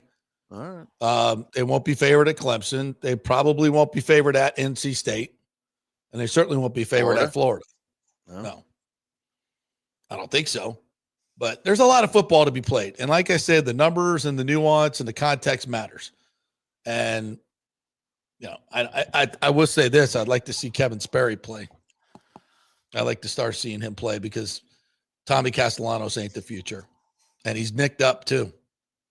So, and I've heard people say, well, he's not ready. What was this kid from Pitt? Heinrich or whatever, the Heimlich maneuver or whatever the hell that kid, was he ready 2 weeks ago? Well, Pat Narduzzi got him ready. If you can't get your young quarterbacks ready, then what are you doing as a coaching staff? More indictment. All right, let's take a break. We'll come back. We'll hit a couple other baseball notes here I want to get to a little bit more. There's some Bucky news we got to get to as well. So we'll do that. We're brought to you by the great folks at Third Generation Plumbing and American Standard Heating and Cooling. The dynamic duo will get your air conditioning and your heating right. They'll also give you a free 1-year maintenance contract if you buy a new unit right now at Third Generation Plumbing and buy that American Standard fine heating and cooling unit. They are the best. They are the most efficient. Great value in American Standard, and they are durable. And that's what you really need in this Florida heat. American Standard Heating and Cooling and Third Generation Plumbing. That is the dynamic duo to get your heating and cooling correct. ThirdGenerationPlumbing.com. Back in 3. JP here for Riveters, the official sports bar and grill of the JP Peterson Show. We're located just south of Ray J and Steinbrenner Field, so it's a great pre- and post-game spot, and the happy hour is amazing. Monday through Friday, 3 to 7. Check out these specials. $3 Bud Light drafts, $4 domestic bottles, $5 wells, $6 premium wells, $6 cocktails like margaritas. That's unheard of. And the Riveters food is freshly made daily. No freezers. Happy hour food specials include $3.50 tacos and barbecue sliders. $6 you get edamame or chips with the beer cheese, which is amazing. $8 buffalo chicken dip, my favorite. The truffle fries, chili cheese fries, also $8 at happy hour. As well as other specials throughout the week, including Taco Tuesdays, you get $3 tacos, and Wing Wednesdays, 7 o'clock to 1 a.m. in the morning, you get our amazing wings, 5 for $5 and $5 wells and wines. That's a good Wednesday night. So if you're tired of the preppy, overpriced, generic sports bars, come see the amazing, friendly bartenders and staff at Riveters, where customer service really matters. Riveters, just south of where the Rays and Bucks play. We'll see you there. Experience the art of driving at Genesis of Tampa, where luxury meets innovation and every detail is crafted for you. From the bold G70 to the refined GV80, Genesis delivers power, elegance, and technology years ahead of its time. Book service online, and our Genesis Experience advisors will pick you up and drop off your vehicle. If available, you can enjoy a courtesy car while yours gets a complimentary interior vacuum plus a generous offer for your trade. Every new Genesis comes with the Miracle Advantage Plan, 10 years or 250,000 miles of powertrain warranty and 4 years of complimentary maintenance. Visit us at 801 East Bears Avenue or online at genesisoftampa.com. Genesis of Tampa, luxury redefined. Italiano Insurance would like to congratulate the Bucks on their 50th anniversary season. And you know what? We've been here for every season and then some, over 60 years in business. We've seen some smart coaches with great game plans, but if you don't have flood insurance or business insurance, that's a terrible game plan. That could ruin you financially. You don't want to take that L. So call 813-877-7799 and let their friendly agents quarterback your insurance and save you big money. Italiano also sponsors our FSU report every week, so go Noles! 813-877-7799 or go to italianoinsurance.com. JP here for my friend Jason Fawcett, owner of On-Site Construction. They do residential and commercial renovations and new construction. As a leading home builder and general contractor, On-Site Construction prides itself on transforming homes through superior craftsmanship, dedication to client vision, and an unmatched commitment to quality and service. It's about building relationships. We take the time to understand our clients' needs, preferences, and budgets so that we can deliver a personalized experience tailored to their unique vision. From the initial designs to the final touches, we're there every step of the way, ensuring that the end result mirrors your vision. Here are some testimonials from happy customers. G. Gibson says, no hidden costs, very honest, reliable, creative, and communicates well. Reasonable and fair with their pricing, no hidden costs. C. Smith said, did not disappoint. I'm very happy with the work. This company really cares and will take care of it. So if you're just thinking about building or renovating, give us a call and let's see what's possible. 813-579-5789 or check out our website at onsiteconstructionfl.com. Are you having legal issues with a business partner or other legal business issues? The attorneys at Walters, Levine, and DeGrave can help. Call 800-616-0384 for a free consultation. At Walters, Levine, and DeGrave, we've redefined what a law firm can be with top-tier attorneys, personal service, and 26 years of success. From business law to civil litigation, we deliver smart, client-focused solutions. Walters, Levine, and DeGrave recently won a $6.4 million jury verdict from a large real estate developer, and they can win for you too. Walters, Levine, and DeGrave. Let's solve it together. Not attorney spokesman. For a free consultation, call 800-616-0384 or go to walterslevine.com. Offices Tampa, Sarasota. Let's go. Right now, back to the show on FanStream Sports. All right, welcome back to the JP Peterson Show here on this hump day. Hump day! The Lightning lose in overtime to pick up 3 of a possible 4 points. Two-game roadie back out on the road this weekend. Lots of good comments to get to, so I'm going to do that right now. Couple questions here. Wesley Wright asks, I've heard that from some of the media that the Rays might need permission from the Yankees to have a stadium on the HCC site. What would that be? Do the Yankees actually own any of the ACC land? No, they do not. That land is owned by the TSA and leased to the Yankees. So they have lease protection on that land. Now, I have talked to some folks from the Yankees, and they're basically people I talked to kind of indifferent about what's going on at HCC because they don't know all the particulars. And I said, why wouldn't you want that, a huge entertainment district and a stadium next to your spring training sites so your spring training fans can come to an area where there's a lot more going on? Mm-hmm. I think it would only benefit, the Yankees games. And I think it would obviously benefit the entertainment district to have 30 spring trainings there, or 25, whatever it is that they have there. So I don't see it as an issue. And I certainly know that the Yankees have no say whatsoever on whether the Rays can put a stadium there. It's up to HCC. It's up to the state. They own the land. The county, I think, I thought the county owned the land, but the state owns that land. So, and DeSantis being good buddies with Zalupski, the new owner, it all comes into play and seems to work out pretty well. And the folks at HCC have described it as a win-win. So they've already had detailed discussions with this new ownership group as to what their plans are on that particular piece of property. So it seems like to me that that seems to be very much the leader in the clubhouse as to where it's going to go. On the O show yesterday, the great Orestes Destrada said that he had some sources that said St. Pete is back in play. I'm not questioning his sources. Well, I actually am questioning the sources. Like, who do they really believe that? Where is this coming from? Because they don't have 100 acres downtown. They're close, but not 100. And everything I've heard, I don't think MLB would go through all this song and dance to put it in the same place. A failed location. That makes no sense to me. But I could be wrong. I think it's more, a lot of the stuff that you're hearing is just, I think it's politics, people trying to sway it one way or another, get their best interest out there. So I still follow the money. If you're going to build a huge entertainment district with residential and condos and all that, you would do it in the area that is most populous. That's a no-brainer. You would not do it in an area that is hard to get to for most tourists and the general population of the area. That just makes zero sense. Yep. So I follow the money. I don't listen to a lot of the stuff that's out there unless it's a trusted source. And we've pretty much been spot on the whole way. So I still don't think St. Pete's in play, but Lord knows in this saga, anything can happen. More Right Rudder said, Bucky's posts all these cryptic Instagram stories after he gets hurt. And now I was looking for that, and I'm not seeing a lot of that. What exactly are you folks seeing?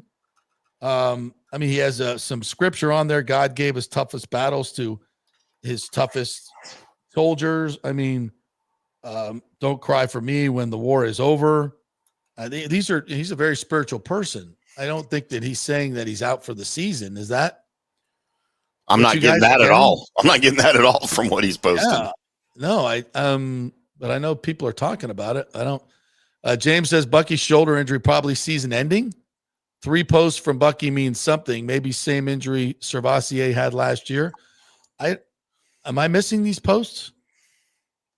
I'm seeing some of the posts, but I'm not getting that at all. Like at all. Yeah, on Instagram. I don't get that. Yeezy said something's going on with Bucky, maybe not even injury related. He's been MIA.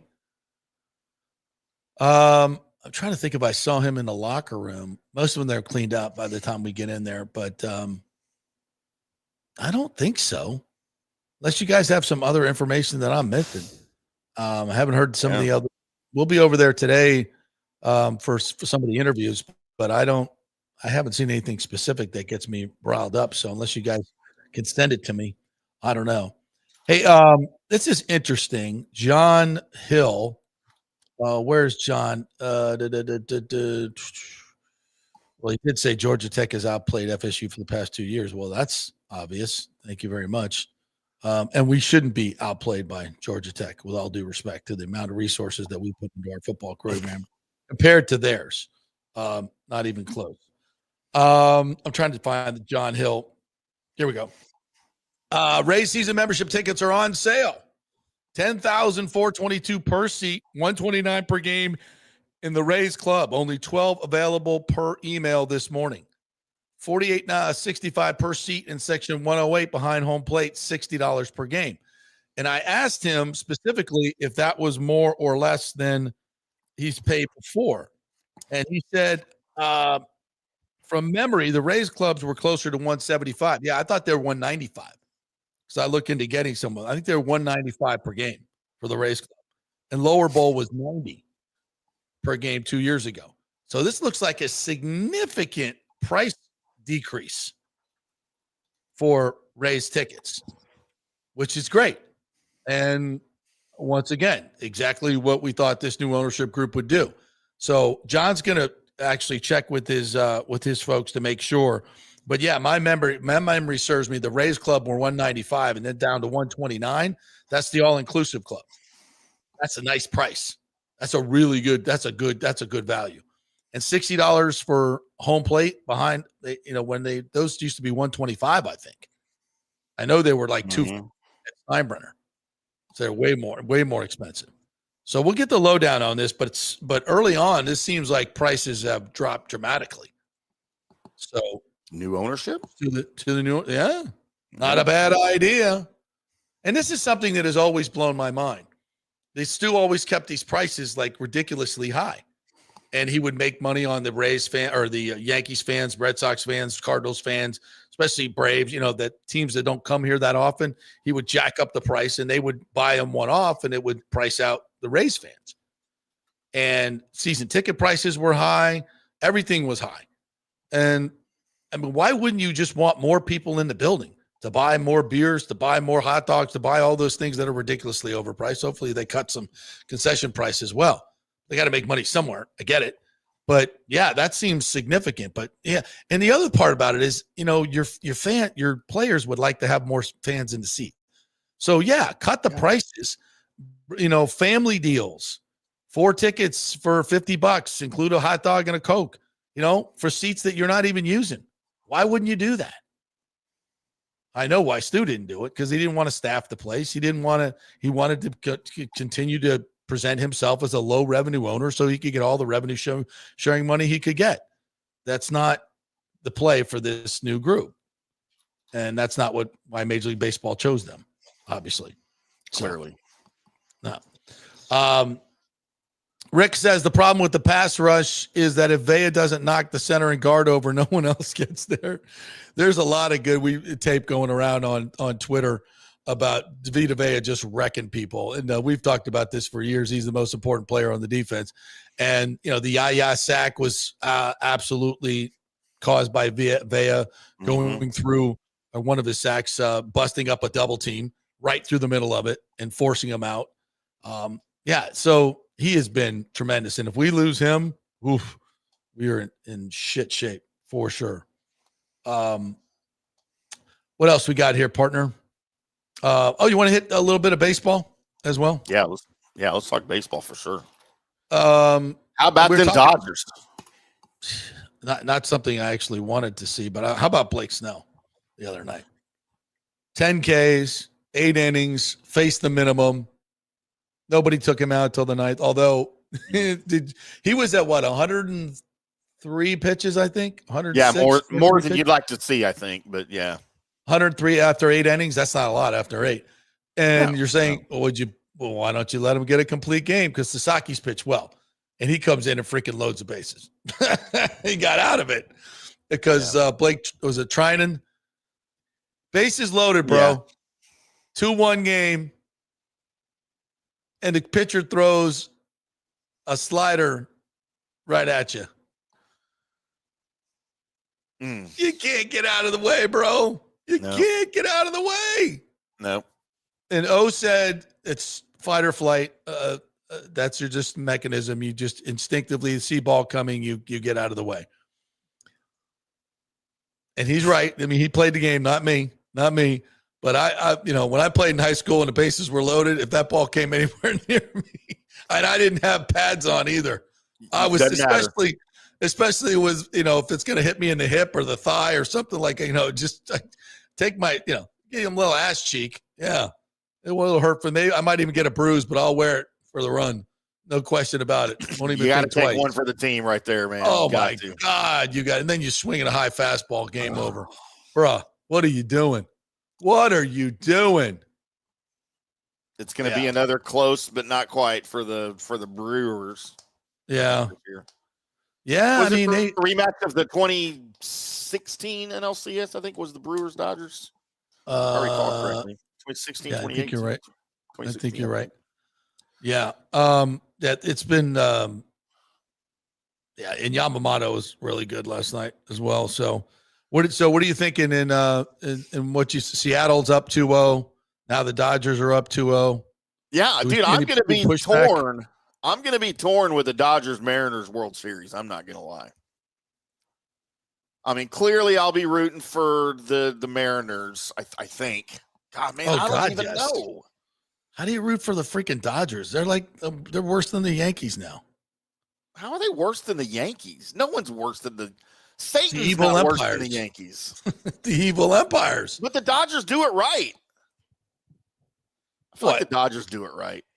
Why? Because they overspend like everybody else? Like the any of these teams with the freaking huge payrolls, it's hard to root for them. No, I get it. I mean, I like Andrew Friedman. I like Freddie Freeman. There's a lot of guys on that. Mookie Betts. They're a likable team. They're a very likable team. There's no question about it. I love Doc Roberts, the manager. They're very likable. They're not like the Yankees. You're absolutely 100% correct. Man, I would like to see Clayton Kershaw go out with a World Series, man. He's a local kid here. They just won one in high school, dude.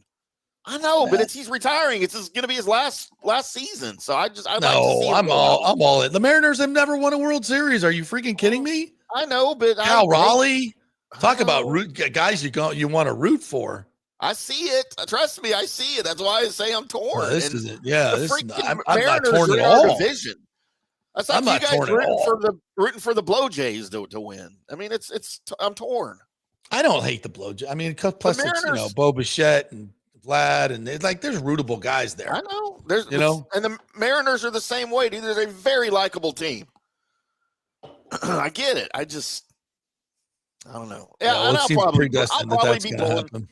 I'll probably be pulling for the Mariners. I mean, when it's all said and done, because I think obviously that's who it's going to be, barring a complete collapse by the Mariners. I don't know, man. I like the classic teams too, man. Except for the Yankees. I'll never cheer for the Yankees, but I don't hate the Dodgers like I hate the Yankees. Maybe it's because they're in the National League and I just don't care. It's just the Yankee fans invading Tropicana Field or Stein, whatever. They just make it so unenjoyable to root for them. And I like the Gonzalez Dan Wilson story, in Seattle. I like the Dan Wilson story. That's a great story for him to be leading his old team, Yeah, lots of great stories in Seattle. Yeah. All right. Stephen Gonzalez says, good morning, JP. How realistic is our chances to get Myles Garrett? 0. Why do you want Myles Garrett? I mean, you want him, but not his contract. At $41 million, $42 million a year? Is that what you want? No, that just upsets the apple cart too much here, partner. Yeezy says, Bolts want to just be in the playoffs. They need to get there first, though. Unacceptable. Yeah. I mean, the last 2 games were better. The first 2 games were really, really bad. Just effort was bad. Defense was bad. Everything was bad. Didn't shoot the puck. Let them get into the season, see how things are going. My brother says a couple things that I find interesting. The Bucks bring in a couple of running backs to join the practice squad. Yeah, that's one thing that gives me a little pause about Bucky. But and the shoulder injury I didn't see. I definitely saw the foot injury, but I didn't see the shoulder injury. But yeah. Rick, my Animal House reference, drunk and stupid.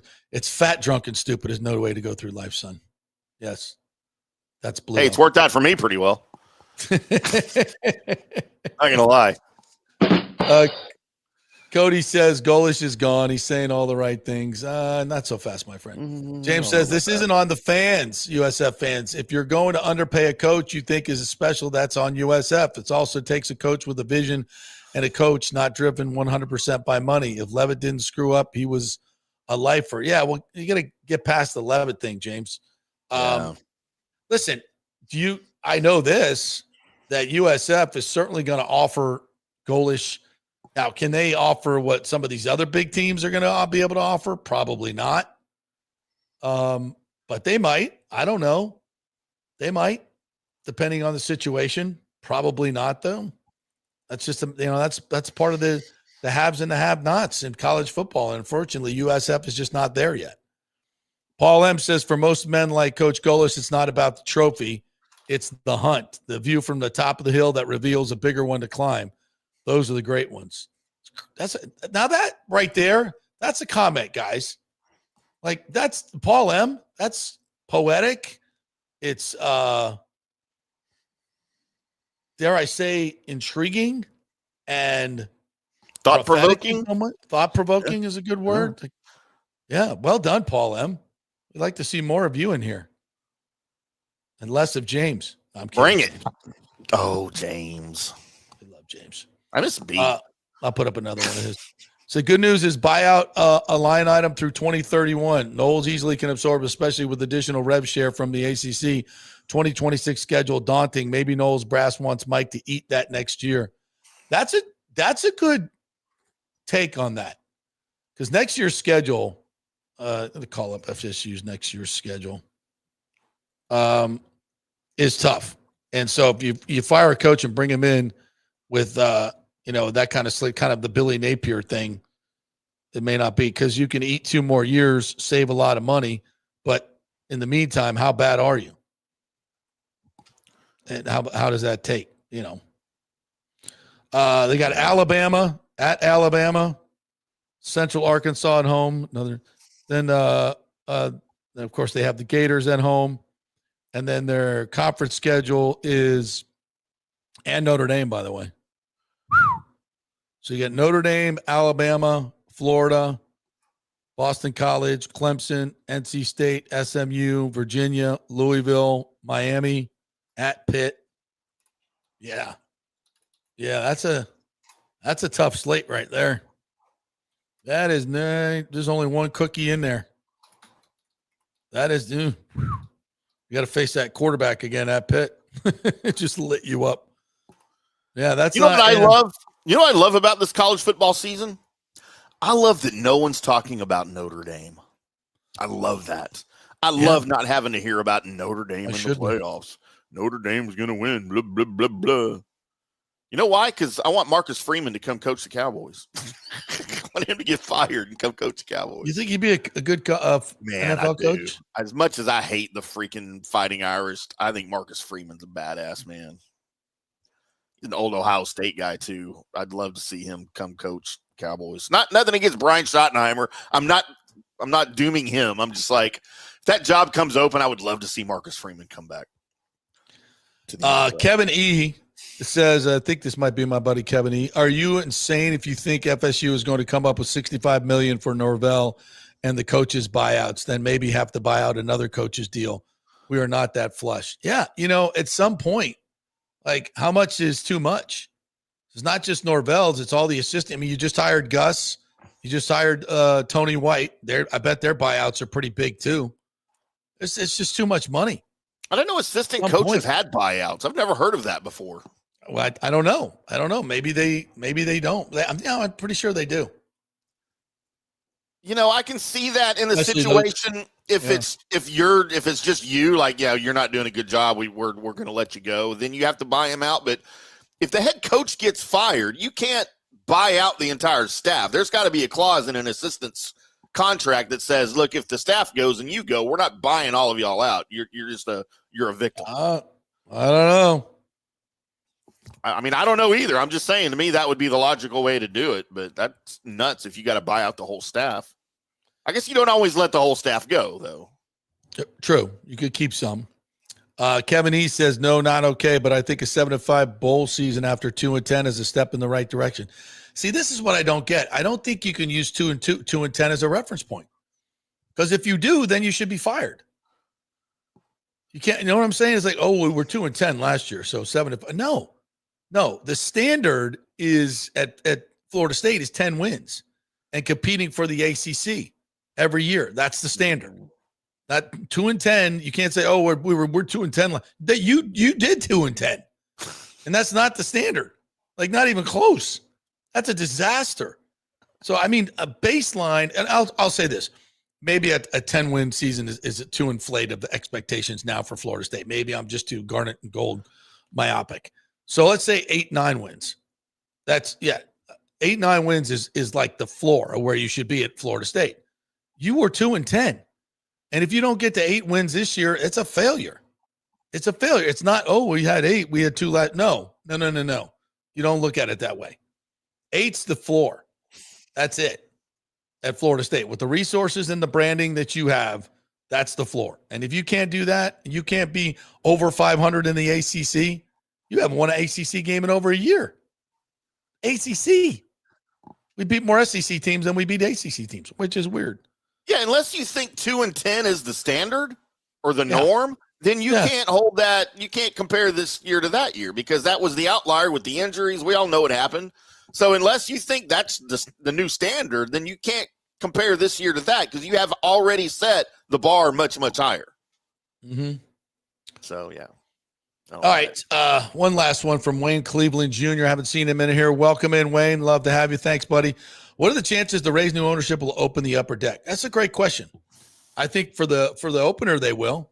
I think there'll be times. I think they'll try to market the upper deck. I do. Why not? You got to be there. It's there. I think they'll try to do something with it. Yeah. We'll see. All right. Big thanks to Pat Burnham for joining us here today. Thank you to Timmy. Great job. Thank you to all of our commenters and listeners. Appreciate all of you.